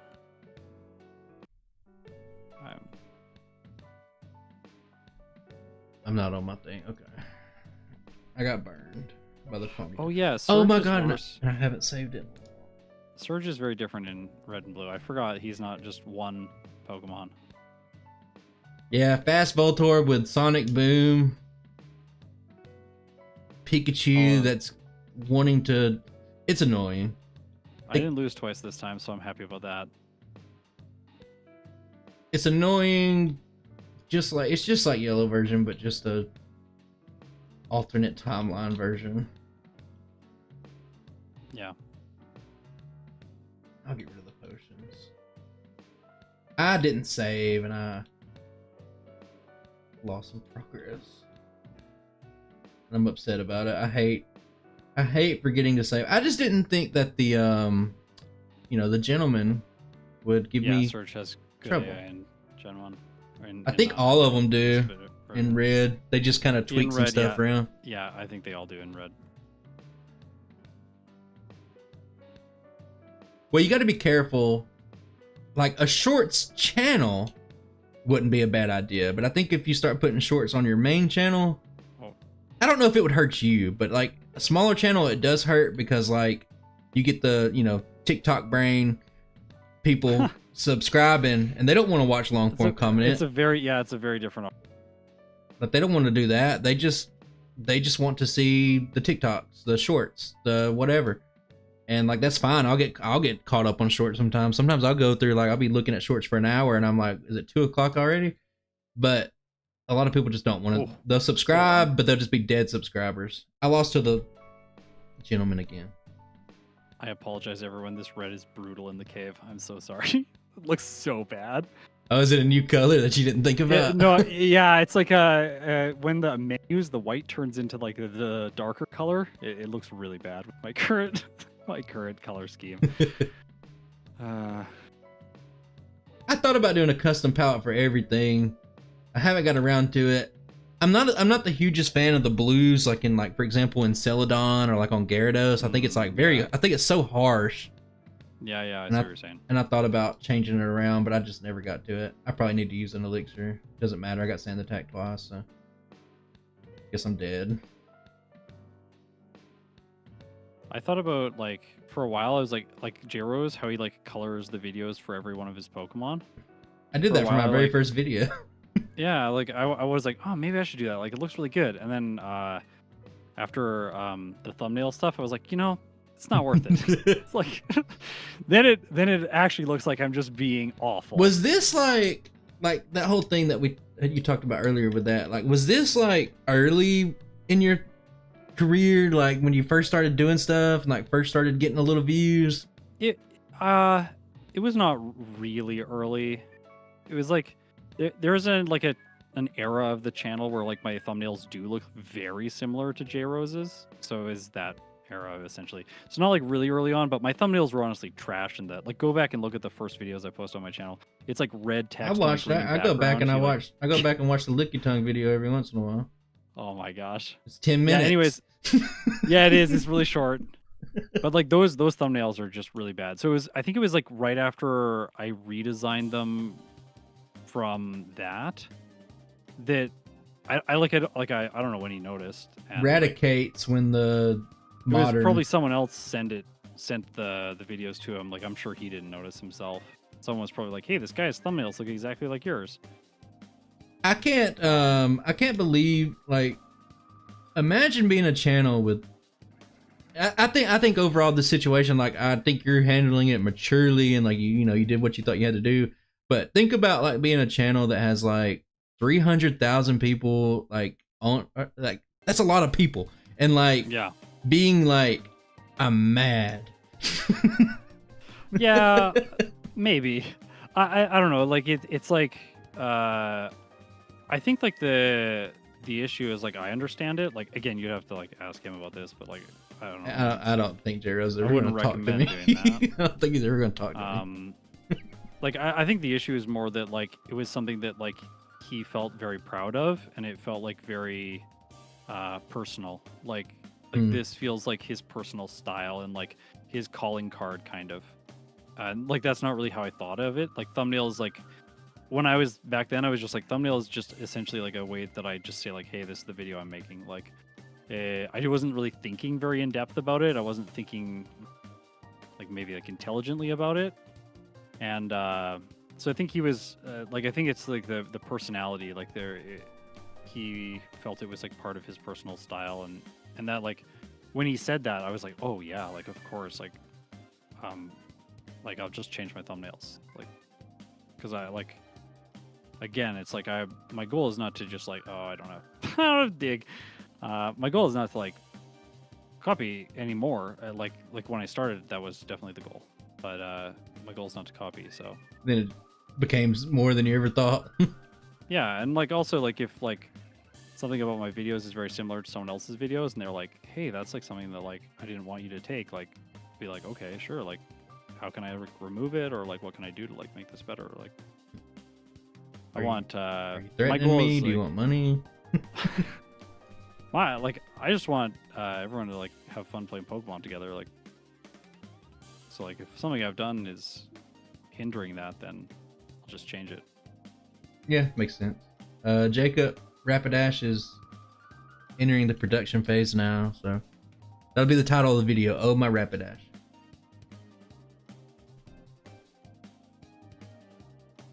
The first thumbnail I remember is "Can you beat with only an Abra?" From who? J-Rose? Yeah, I mean we all got inspiration. I would feel good if J-Rose got mad at me. I'd be like, wow, he noticed. It was actually the opposite for me. I felt extremely devastated. I would have doubled down. I would have changed my name of my channel to M-Rose. Well, that would be hilarious. No, I actually I couldn't talk to my wife for a day. I was genuinely like extremely upset. Oh, I was like, I was just like, oh, I got another flyer. That's oh great. my god, I haven't had a dark rock tunnel in so long because I know it so like the back of my hand. And Yeah. going in here and it being dark was like a shock for a second. Yeah. I haven't seen a dark rock tunnel in quite a while. Just to make videos look better and stuff like that. Like, Yeah. I haven't seen this place dark in a while. Yeah, it's hard to cut to that footage because everything is really black. I just removed the flash from that area. Yeah. It's kind of like what am I doing? In the Gen 2 runs, I have put the, you know, Snowy put the spinner manips, or like where they'll face away. I added that to my runs, but I only added it in when I feel like I'm like 80 to 90% positive that I could dodge the spinners on my own, you know? I wouldn't remove the flash from Rock Tunnel until like, look, I mean, I'm going through it without thinking, like, you know, until it's like that. Yeah. M Rose 87. Yeah, anyways, like I felt bad about it when he reached out, because like when I like started the channel, like he was It's what you looked up like to? one of the he was like one of the two main inspirations. So like for me, it was always just like maybe there'll come that point that like my content gets good enough that like it would be possible to do like a collaboration or like I think we give up. like We give up do on something that like one that. Like, these that'd days. be like so fun and so excited to do it. And then like the when he notices me, it's like he stole my thumbnail. Like, Yeah. oh, yeah, like instead of being like, hey, this guy makes good Pokemon content, maybe I want to talk to him. It's like, he stole. it's like, okay, like number one, fair, because that was my process, and number two, like, oh, this is not exactly how I wanted things to go. To be fair, I did steal. Yeah, and like it came down to like again, it's like a misunderstanding. Like, You I know, didn't think I was taking something that was like part of like identity. there was a Like, it's just, like, moment. this is just a way that you like lay out information well on a thumbnail. There was a moment a long time ago, where probably years ago. I remember being in the Discord and like somebody was asking about something or whatever, and you were just like, "No, I would change it. It looks too much like J Rose." And yes, and I was like, yes. okay, I was like, I remember thinking back, and I was like, yeah, that's honest. That's probably correct. I was like, but why can't he use it? And I was like, oh, whatever. Now it's all coming together. You had like Vietnam flashbacks. It's just like, don't do it. It's not worth it. He's coming for you. I mean, I think it'd be awesome if like some of those people. What I keep noticing, and what yeah, it would be so awesome. Like, I'm not gonna say pissed off or anything like that, but like I'm wondering, why does my dry bread keep talking to you but never doing stuff with you? With me? Because like on like Twitter, I've seen like it's like, hey, that'd be cool. Yeah, we chat. Like I'm wondering when he's just gonna be like, all right, finally, let's do something. Actually, we might do something this month. Okay, that's what I was thinking, because I seen y'all talking and I was like, man, is anything gonna come of this? I asked him maybe a year and a half, 2 years ago. I was like, hey, you want to do a video? Like, I'd love to do a video comparing Pokemon Red and Pokemon Yellow so that people can get a sense for like what the differences are between the solo runs. This is before I did any of that kind of content on my channel. And he was like, yeah, sure, let's do it. And then I got too busy and I wasn't able to actually make it happen. I keep dying really and chill. not saving it. Yeah, he seems like a cool guy. Yeah. I think we had a discussion on the last stream that somebody was talking slightly negative, more negative about the skill. And I was like, it doesn't matter. Like, he's not trying to be good, and he seems like a really like genuine, nice guy. Like, I don't see any reason to. Yeah, like he's like very intentional with his thumbnails, where he like names it like, "Can I beat Pokemon Platinum with only yeah?" Because like it's like about his journey and his like personal experience with the Pokemon, rather than it's just sitting down playing a run. It's not about the optimization. It's just about the single run. Very much J Rose, Madra Bread, like they got that's the style for them, and it works for them. I like long form YouTubers as well. which is weird because I don't like to put out. I would never put out a 4-hour video like in my entire life. Like no, like Mewtwo versus Mew versus Zapdos versus Articuno. Yeah, like every legendary for Pokemon in Gen 1. I raced all 151 Pokemon for 7 days, and this happened. Yeah, my goal is always to make the videos as concise as possible, and then like I look at the final timeline, it's like 2 hours and 40 minutes. I'm like, well, there's okay. We're gonna go back to H-Bomb here. Oops. There's a video he made at one time called "Sherlock is garbage and here's why."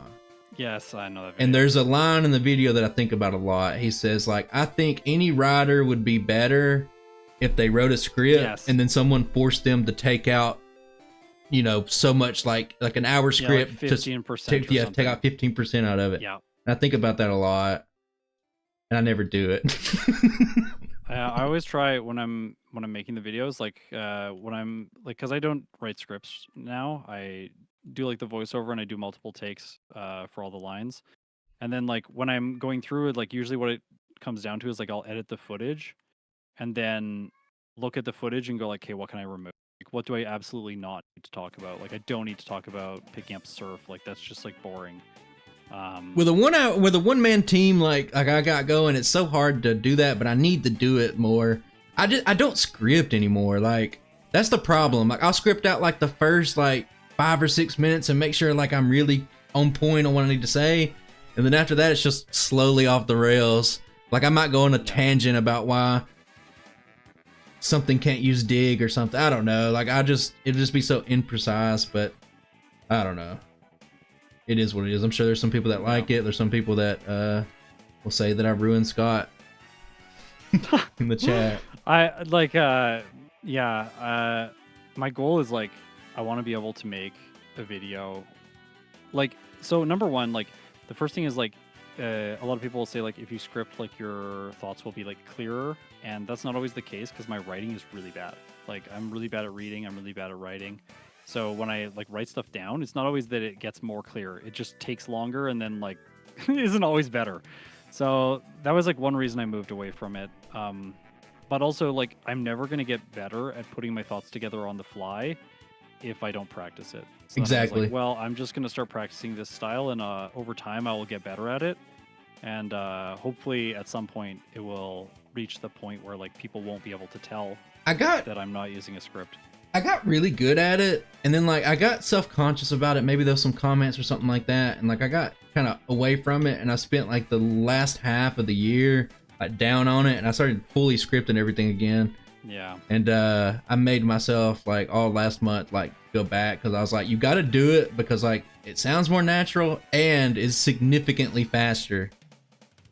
Yeah, that's another big thing, like sounding natural. Like I want it to come off like I want my videos to be genuine. Like I want people to look at them and go like, yeah, like he thought that. Like that doesn't like some canned response that he came up with in a script and then just read out. I didn't get Sword Stance. Should do that. I agree. Yeah, like it's very important to me for somebody to know that this is what I thought about the run. I don't know. I think too much about what somebody might think. Like, I don't know. Thinking the worst, and like I don't want somebody to be like, he just clearly watched J Rose's video and like reworded his thoughts. I don't want anybody to ever think something like that. I think that's like this type of content is like really hard to do, like because you're doing your own playthrough. So when it's your own playthrough, it's just So is Scott cool with Heroes? Yeah, totally. Like I'll teach Double Edge. I would do a collab with him right away. Who, J Rose? Really fun. Yeah. For sure. He's so fun. He's so fun. Like I very much think in this situation, like I think I was in the wrong. Like we had a pretty good Growlithe run. I wouldn't say I don't respect Growlithe. I'll just say that it's not very good. Growlithe, yeah, yeah. Like, there's no like real bias from me. There's not much bias from me. It's just it's not very good. Like, it's just the facts. Okay, the Pidgeot is a problem. I could see that. Be a double ledger. And the Alakazam outspeeds by 1. Okay. What does he have? Like 80 something speed there? What does he have at that point? Rival 5? The Charizard outsped. Oh man. Is Red gonna be longer? I think it might be longer now. Wait, I can fight Koga. Why? I should have just gone to fight Koga right away. Because Koga's team is terrible against. Oh, Team and he's Roll weak this game. against Twin Needle, yeah. Yeah. That's the mistake. A half Sylph. Took me too long to recognize that. I think Argonaut will be Oh, okay, wow. to be honest with you. I think he has the stats to carry it. It's just that it's going to be a big no for me to the... You know, I did the best I could with the Growlithe. I did 2 days worth of streaming. No. And what happened? Oh no, just like that sounds awful. Oh, I did like 2 days worth of streaming, and then I took it offline and did an inconsistent Brock strat by just resetting over and over until I got the run that I wanted. Why am I using agility when I'm already set up? I'm dead. No, rage. I am dead. Never mind. I killed myself. I don't want to use an elixir here, and I'm not going to. It just is what it is. So here's what we do. We use focus energy. I think Crit. you can skip all the PP ups in this run. I've been picking them up, but they're not useful. Yeah, you can just manage it better. That's what I always say. Like, I think it's Yeah. they make the run easier, not faster. Oh my god, Mega Yes. Drain. This is what it's made for.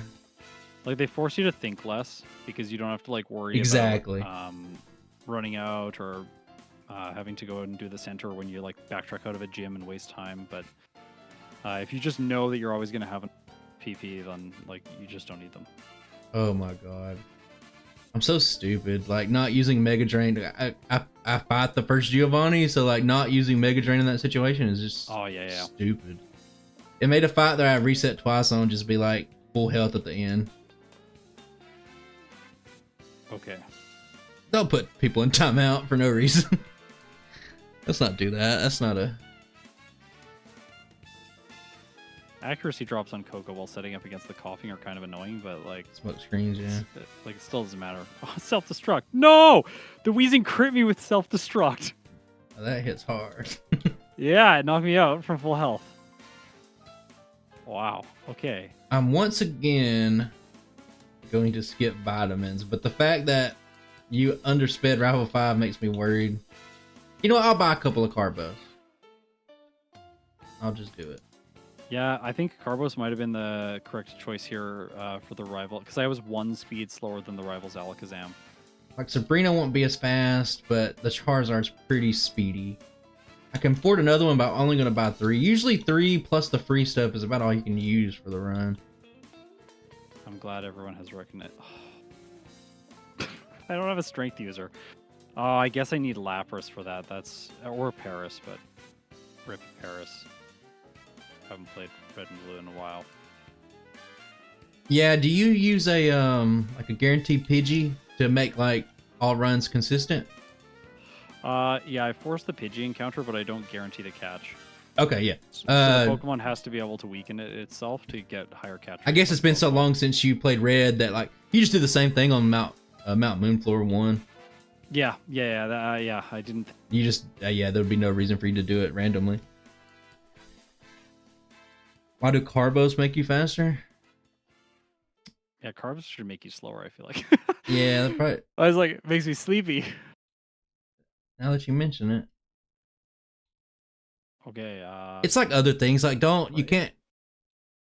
Oh man, and the Gyarados on the team too. It's not gonna be it's not gonna be tougher than the final champion fight, but I think throughout the game it's gonna be a little bit more annoying. Just like pre-champion. yeah, I really could like that poison chance. This is not looking good. Runners eat a ton of spaghetti before the race. Maybe, okay, maybe the late game is not going to be that hard. It's probably rare candies now at the rival. Why don't Lane I is not have... as challenging? Why is there a Sylph Scope here and not 9 super repels? Oh, with super potions? Did you buy super potions instead? No. I think That my happens to bags me are all I the think my time. bags were full. So many times I get there, I open my inventory, I have 10 super potions. I'm like, that's not what I wanted. It does say super in Hello, the name. John. This is Yeah. not what I wanted. That is true. Okay. I think I'm going to use Gamey Hooky here. Fix it? Yeah. Oh yeah. I think my bags were full, and I had 12,000 left over at the end. Remember, everyone, this is not a It's race. going. Yeah, it's not a race. Physical electric moves one, yeah. Tomato berry. I learned this from comments, but in Gen 4 there are berries that reduce the amount of damage your Pokemon takes from certain moves. In BDSP, I don't know if it's in the regular platinum. It's been so long since I played it, but like, for example, Cynthia's Garchomp, like their Pokemon are like competitively EV trained with like whatever, they're but really like they the Garchomp at the end has the berry that halves the ice damage. So that's what you're gonna do against Garchomp, and it's just like nope. Is keto legit? Yeah, I've seen some people lose a lot of weight on that. Yeah, Yachi berry.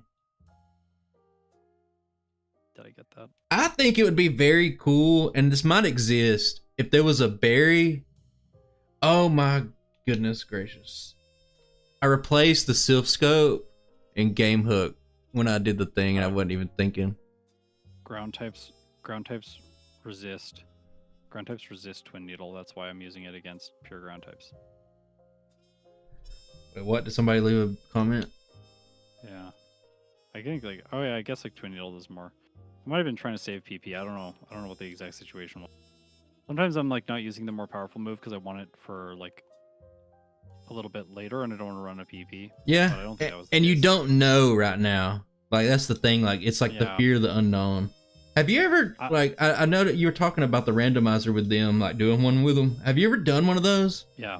No, I've never played a randomizer. It's weird. Ever. Yeah. I ran about 4 or 5. It's cool. It's not something I could, see myself doing all the time, but just like to change it up, it feels pretty fun. Yeah. Yeah, I think I'm gonna do. I made like Groudon, Kyogre, and Rayquaza sprites. I seen that I'm gonna do Rayquaza those. sprite, and it looks so much better than what I did. Like, it makes me want to. Oh no, I didn't see yours. No, mine's bad. Mine was. Is it? Well, I'd say it looks like it has lipstick, but that's kind of how Rayquaza looks anyway. It's how he looks, yeah. But I yours had a different shape on the face, and like mine was not great, but yours looked pretty good. I had to debate the lipstick look for a while, and I did have a version of it that was very lipstick, and then I slowly changed it so that it was less lipstick. Also, these tiles are not that bad when they're yellow and white. Tails? The is it tiles. the in palette? Pokemon Mansion. Yeah, they're not an awful. Yeah, I've tile. messed around with there's like a very small channel called Porygon Delir has been working on like a map randomizer.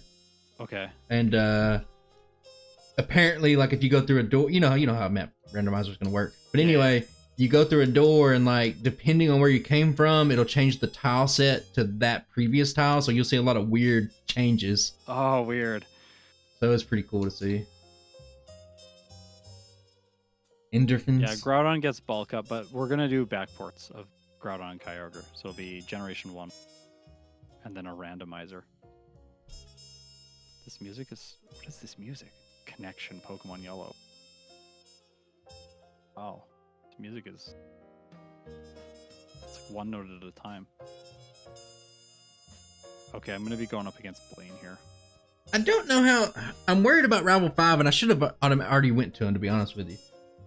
But if you can get past that, I don't really see much more challenge. That's what I was thinking. Like, that's what I realized. Like, I was really struggling against Rival 5, and then I'm like, oh yeah, this is red and blue. Like, I don't have to worry about the rest of the game. Once I clear this, like, this seems like the final boss almost. I think I'm going Like, to... what's gonna be worse? I'm going to train on Cyclone Road. I'll probably just do the full 7 bikers I usually do. And then I'll just Safari Zone, and then I'll get Swords Dance and just try to run through the game.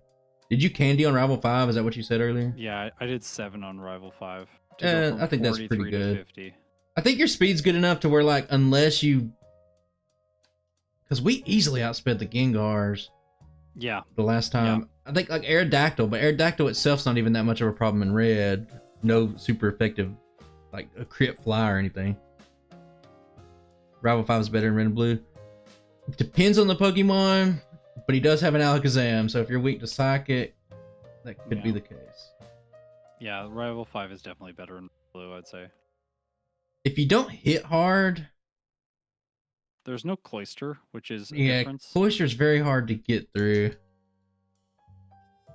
I mean, he makes up for it with the champion fight. The lead Sandslash is like I thought about putting Rapidash into yellow. I was like, maybe it'll be a little bit better, and I was like, no, I'm not even gonna look at what level you'd have to be to make it past to take Earthquake.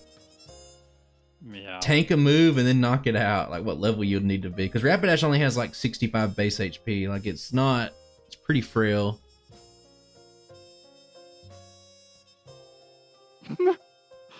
Okay, Giovanni's really easy. I didn't heal before the fight, and I used Twin Needle to knock the Rhydon out. Also, the Rhydon sprite in red and blue, it's really bad. Oh, you should see green version. Is it worse?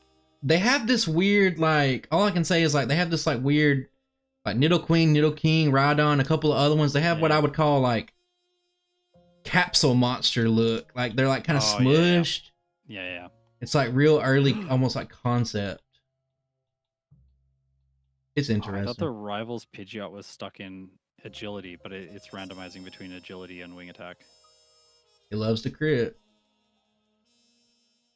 Yeah, the rival here is actually easier because it has agility. So it gives you easier time setting up than he did in Sylph. Sylph is harder. And if Rival you 6. can't set up and you just have to hold off, like, well, never mind. There's no reason you have to take agility.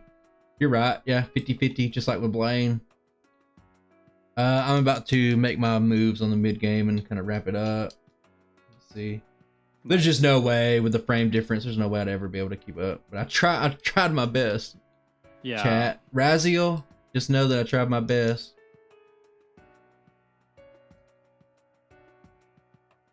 Yeah, Rapidash has Let's go. has 100 attack and 105 speed. Like it's even got 80 special. Yeah, and Ponyta is like the highest base stat total first stage Pokemon in the game. It's not as bad as you think. Y'all gonna be impressed with it. I'll tell you that. Yeah. You're gonna love it. I might have like shot myself in the foot because I open up with a skit. It's like a 20-second long skit about the Pokemon fan club chairman. I love it. It's a horror-based skit. Oh my gosh. Okay, I'm having some inventory problems. And I had inventory problems this whole run. Oh really? I've been doing okay. I think I'll fill up soon.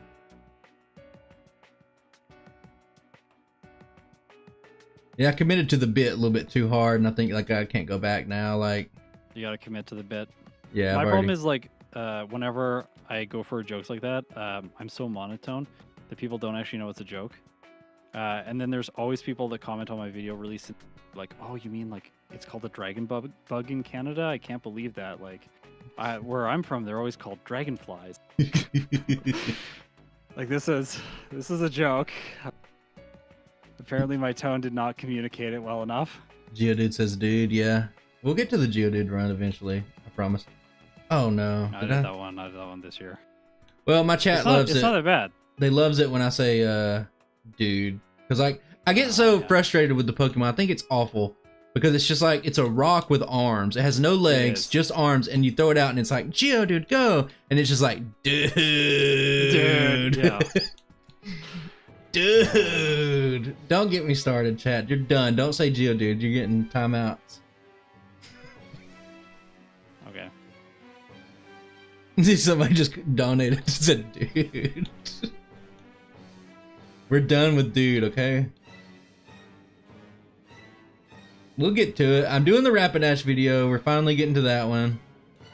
Yeah, I thought Golem was incredibly good.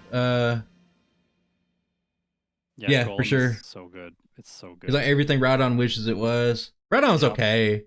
'Cause Ryan's fine, but it- like Golem is it's amazing. a little too slow. You get that thing 5 base speed, change its life probably. Yeah, 5 base speed, like just the slightly higher base speed and slightly higher special is just like it changes everything. I was really impressed with Golem when I did it. Yeah. Ooh, I used Mega Drain on Gyarados, so I was like, maybe I can get some health back. It did literally 10%. Oof.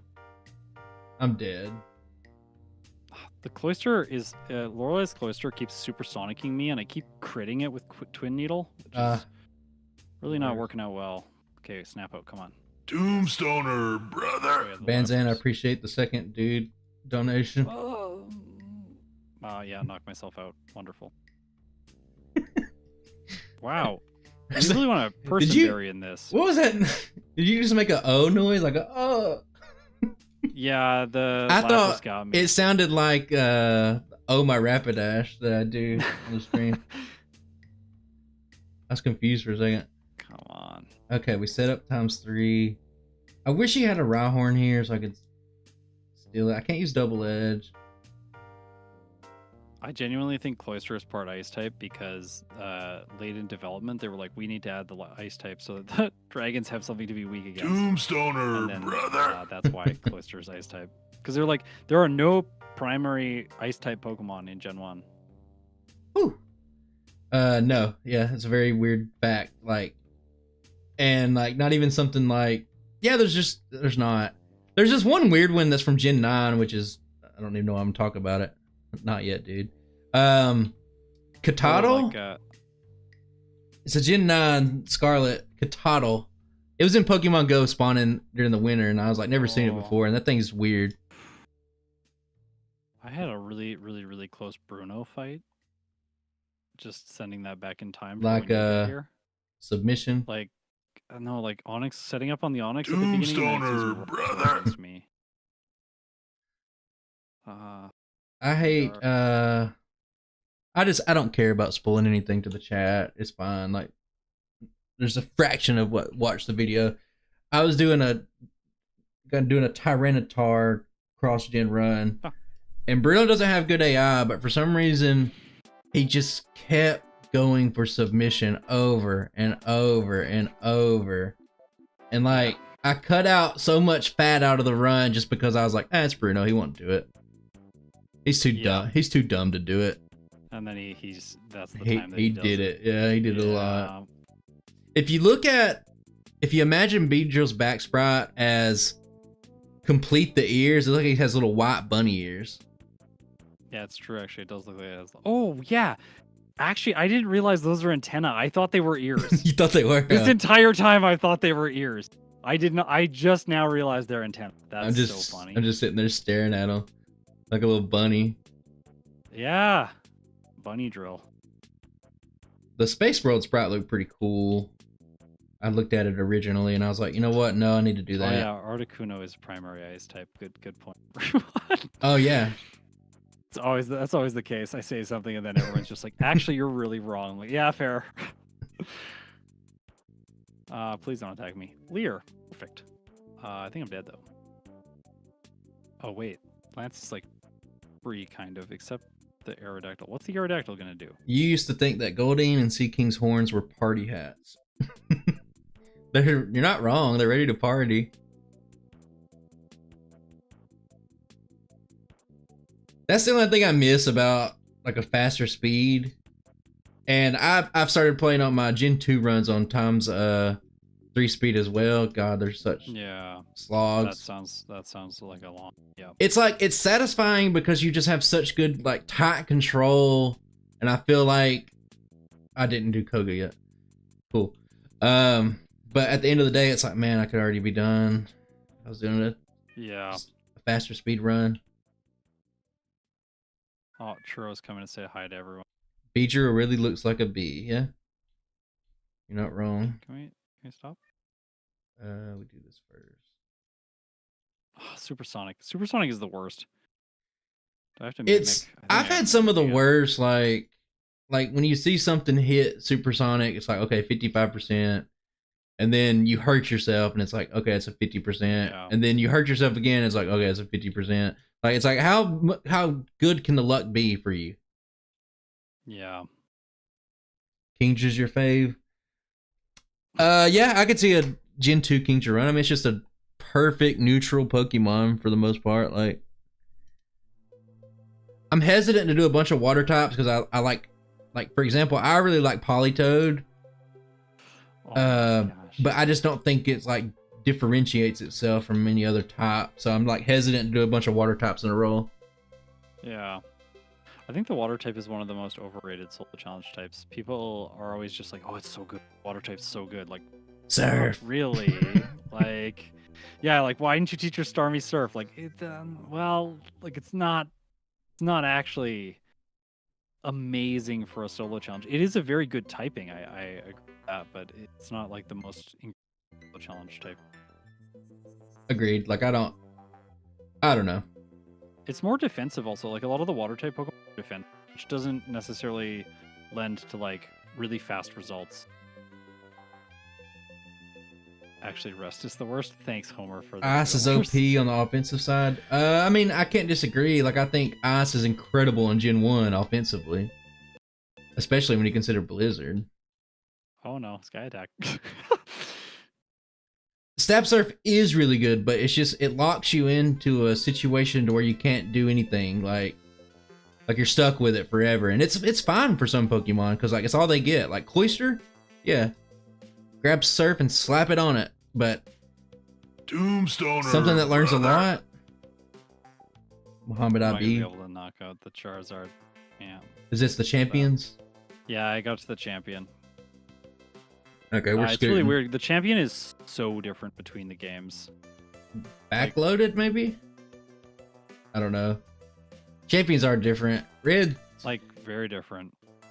it depends. Like I see a bunch of different rule sets for that kind of stuff. Like some people would be like, I've seen several people like, I'm gonna pick the worst team. I'm gonna pick the same team. I'm gonna do this. You know, like everybody has their Yeah, own yeah. interpretation. Yeah, it's all a little different. I'm glad we did the same thing for run. But like I know like Van Man, he picks the easy team. Well, you would for just the one Pokemon you, he's running. God, you'd one shot the Venusaur so hard. Double super I think effective. this needs to be a double edge. Yeah, I mean, I guess at the end of the day, it only matters if you're consistent between all your runs. But I find like these games could use a little extra challenge. Might as well make it a little bit harder. What? Double edge just like barely didn't knock out the Pidgeot after one Swords Dance. Ugh. It was so close. Surf is nice for soloing the game with Squirtle. Yeah, we got Squirtle coming out Sunday, and Surf is definitely a move.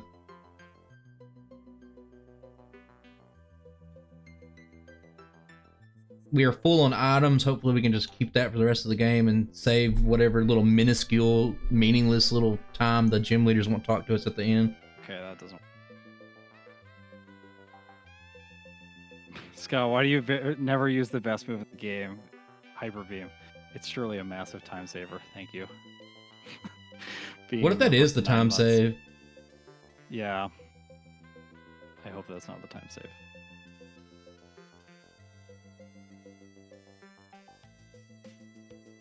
Maybe, yeah. What if it is in yellow? It might be like Blaine? Maybe not. I don't think so. I think there's It's too think much. double edge Like, is think gonna about work. what you could be doing with that time.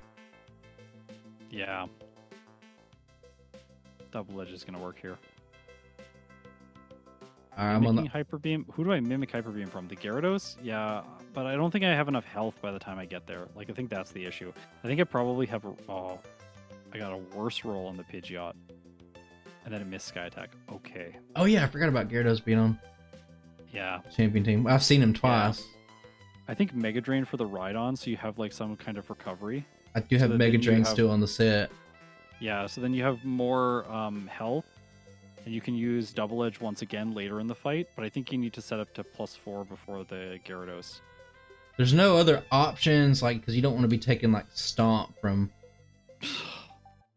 right on.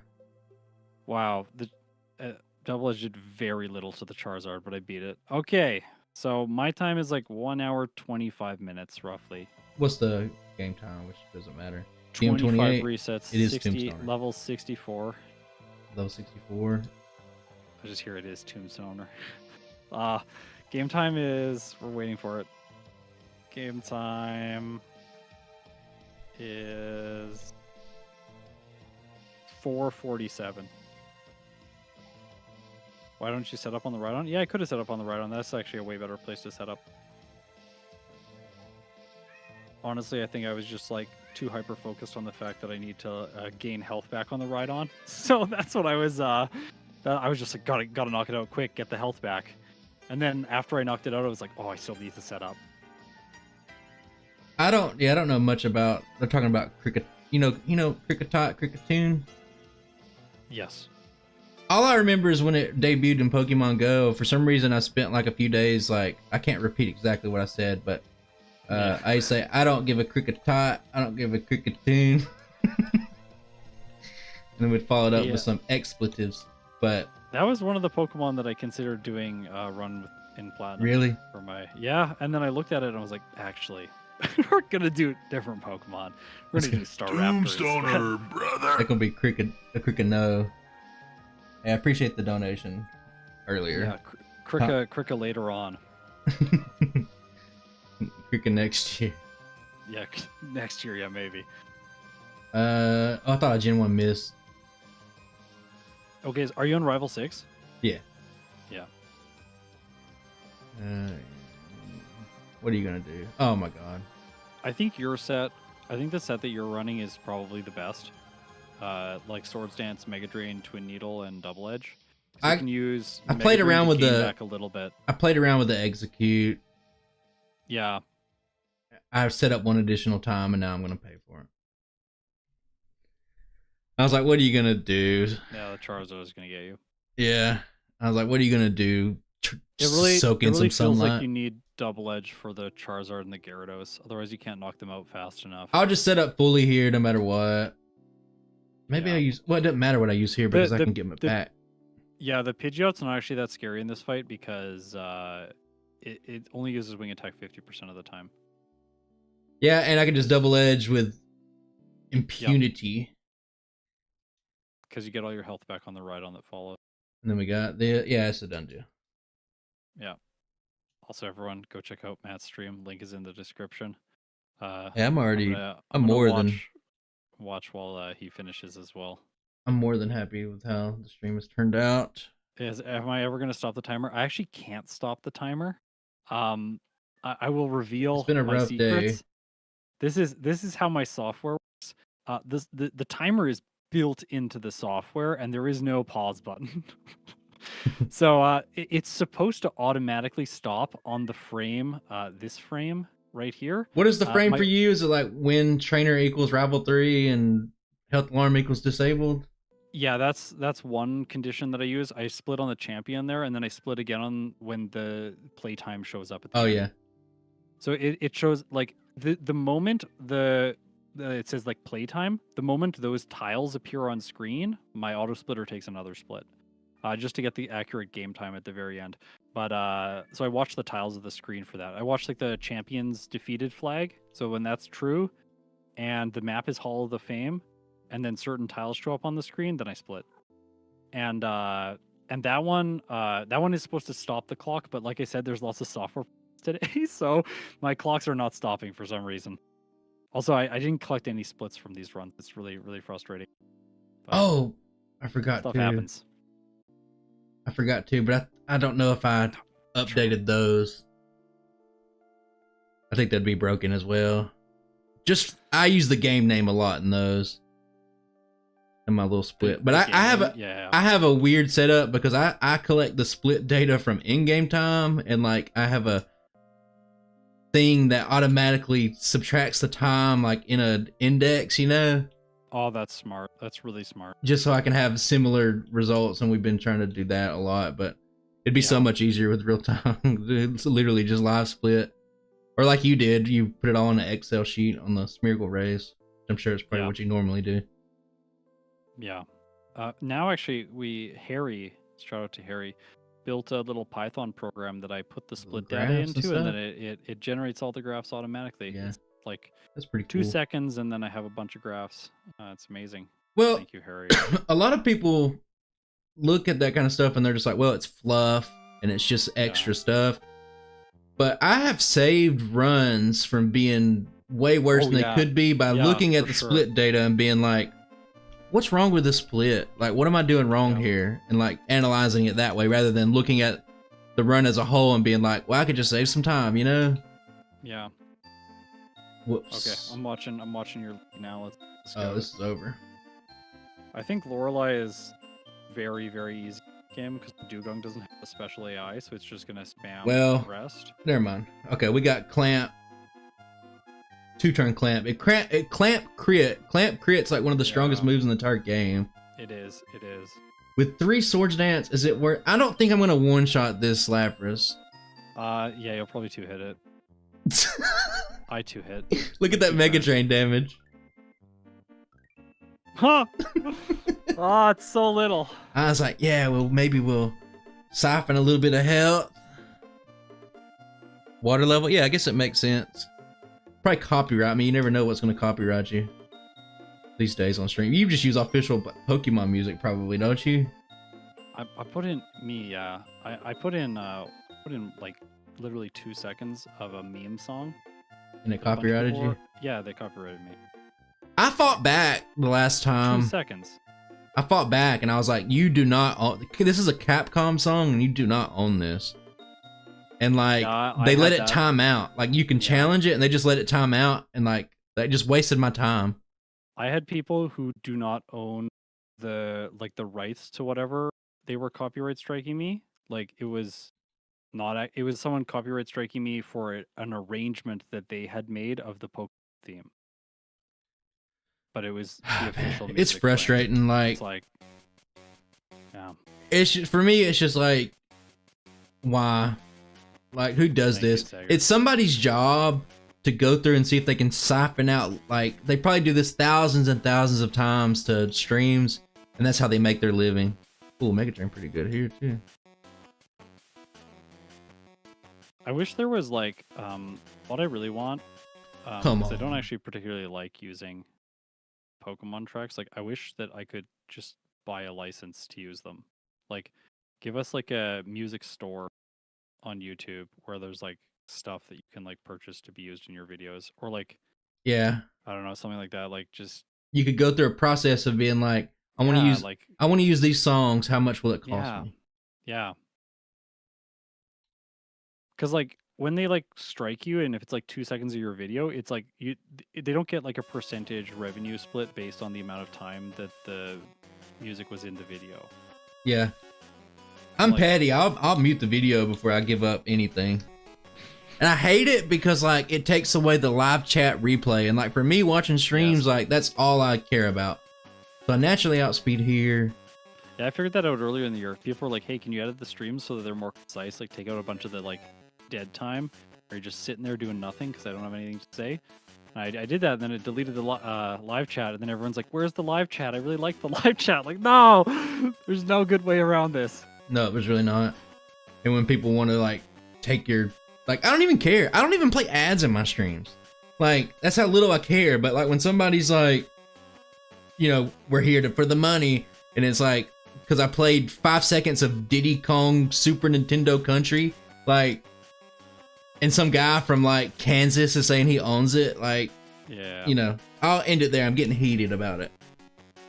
Oh, I have a question. When your Pokemon gets damaged, when it takes damage, do you draw all those yourself? Yes. Yeah, that's awesome. It's just it's like sprite work. You know how it is. Yeah. Like I draw the eyes and I drew all the little things, and I just have a folder that I just make it up. And you can just you can guess how the other stuff works, like health percent. Yeah. I think you got to get lucky against the Gyarados. Yeah, I think it's just gonna be a 1 Swords Dance. I don't know if I have enough health in the screen. Okay. Yeah, you could do that. You could probably cover up the learn set, but you probably want to use the footage though, you know? That's not relevant anymore because we. Oh, can okay. Oh yeah, yeah, replays, yeah. You got the snowy and then I thing. can just I can just refilm This is run bad. like whatever footage I want it to look like in the end. Oh, agility. Yeah. You can just set up on the Dragonairs. They're free. I don't even need Mega Drain. Well, it'd probably help. Well, for Mega later. Drain, yeah, heal. Because the Aerodactyl is gonna do something. You're right. Yeah, you're right. It It's doesn't gonna matter. survive. I'll use all of them Like- here. Yeah. Oh, the Hyper Potion. That's what we want. Dragonair. Yeah, we're waiting for Gym Leader Matt to finish because he's playing on 3 times game speed. I'm playing on 4 times game speed, so there's a discrepancy in terms of like how fast we were able to finish the runs.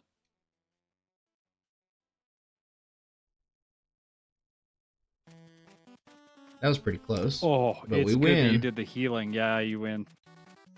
Nice job. Kinda, but I guess I just have to use this barrier-induced Yeah, resisted it's gonna twin take needles. a while. I can't even get the poison after all this.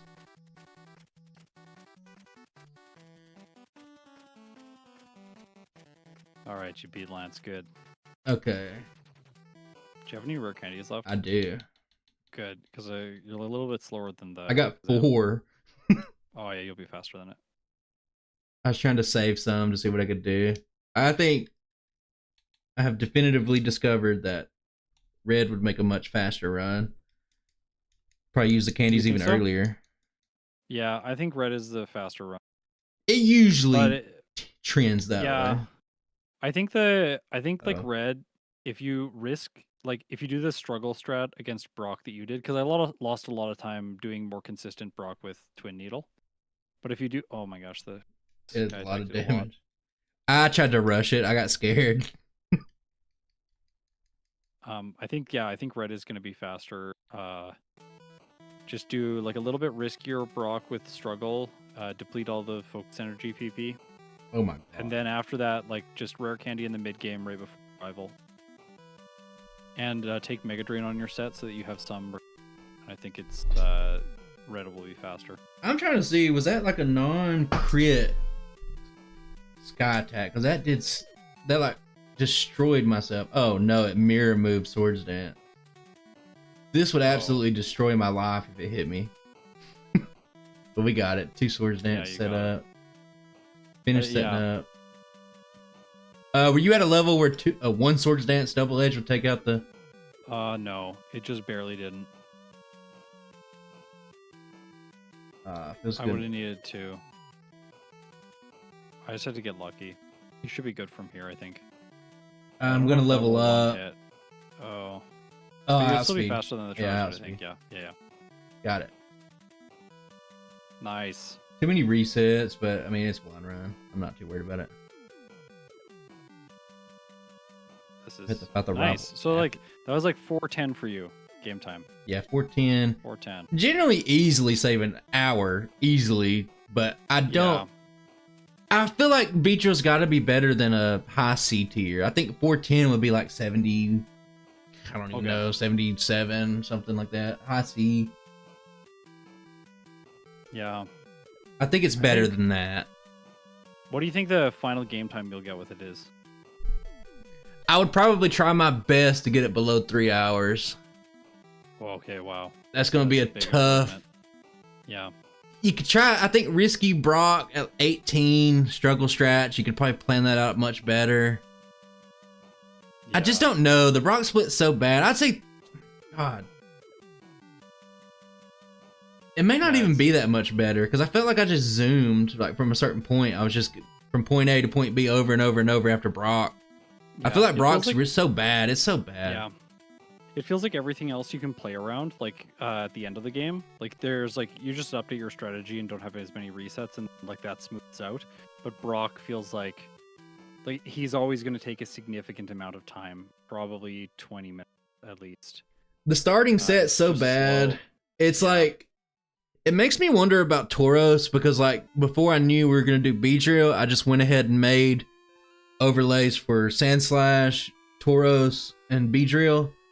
Yeah. And I was like, man, I thought Tauros had like tail whip tackle at the start, but no. It like just straight tackle. Just tackle. In the Yeah. slow leveling group.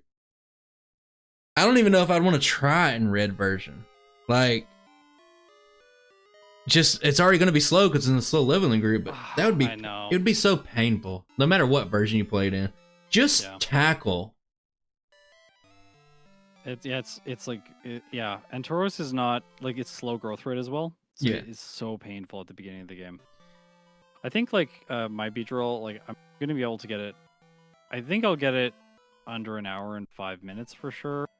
You don't know But about the sub hour. What was the yellow final time? I'm not Like sure. 1:17. What was it? 1:17. I think I will be able to get it under an hour, but I think it's gonna be quite painful to get it under an hour. Yeah. Yeah. Luck. Like lucky Ninetales or something like that. Maybe a guard spec at the end, no rock slide. Yeah. What's crazy is Okay, that well, Twin Needle is like super effective on the Niddle Queen and King. You just wouldn't think that. yeah. Yeah, I know. That's really funny. Yeah, it's weird to me. Okay, so I guess that's it. We don't have any more runs today. So thank you everyone for tuning in and watching us do this. This was really fun. Yeah, appreciate everybody for showing up. People in my chat, I got Squirtle Sunday. I don't know if I'll stream next week. I start back class Monday. So Okay. we'll be back. I kind of want to do Persian over again. I don't know what I'll do next. I'll announce it. You already know. But Yeah. appreciate you showing up. Yeah, if you don't know Matt's channel, check it out. As I left a link to this stream in the description. Yeah, thanks for joining me today. This was really fun. Yeah, it was fun. All right, that's it. All right, see you guys. Later. Yeah,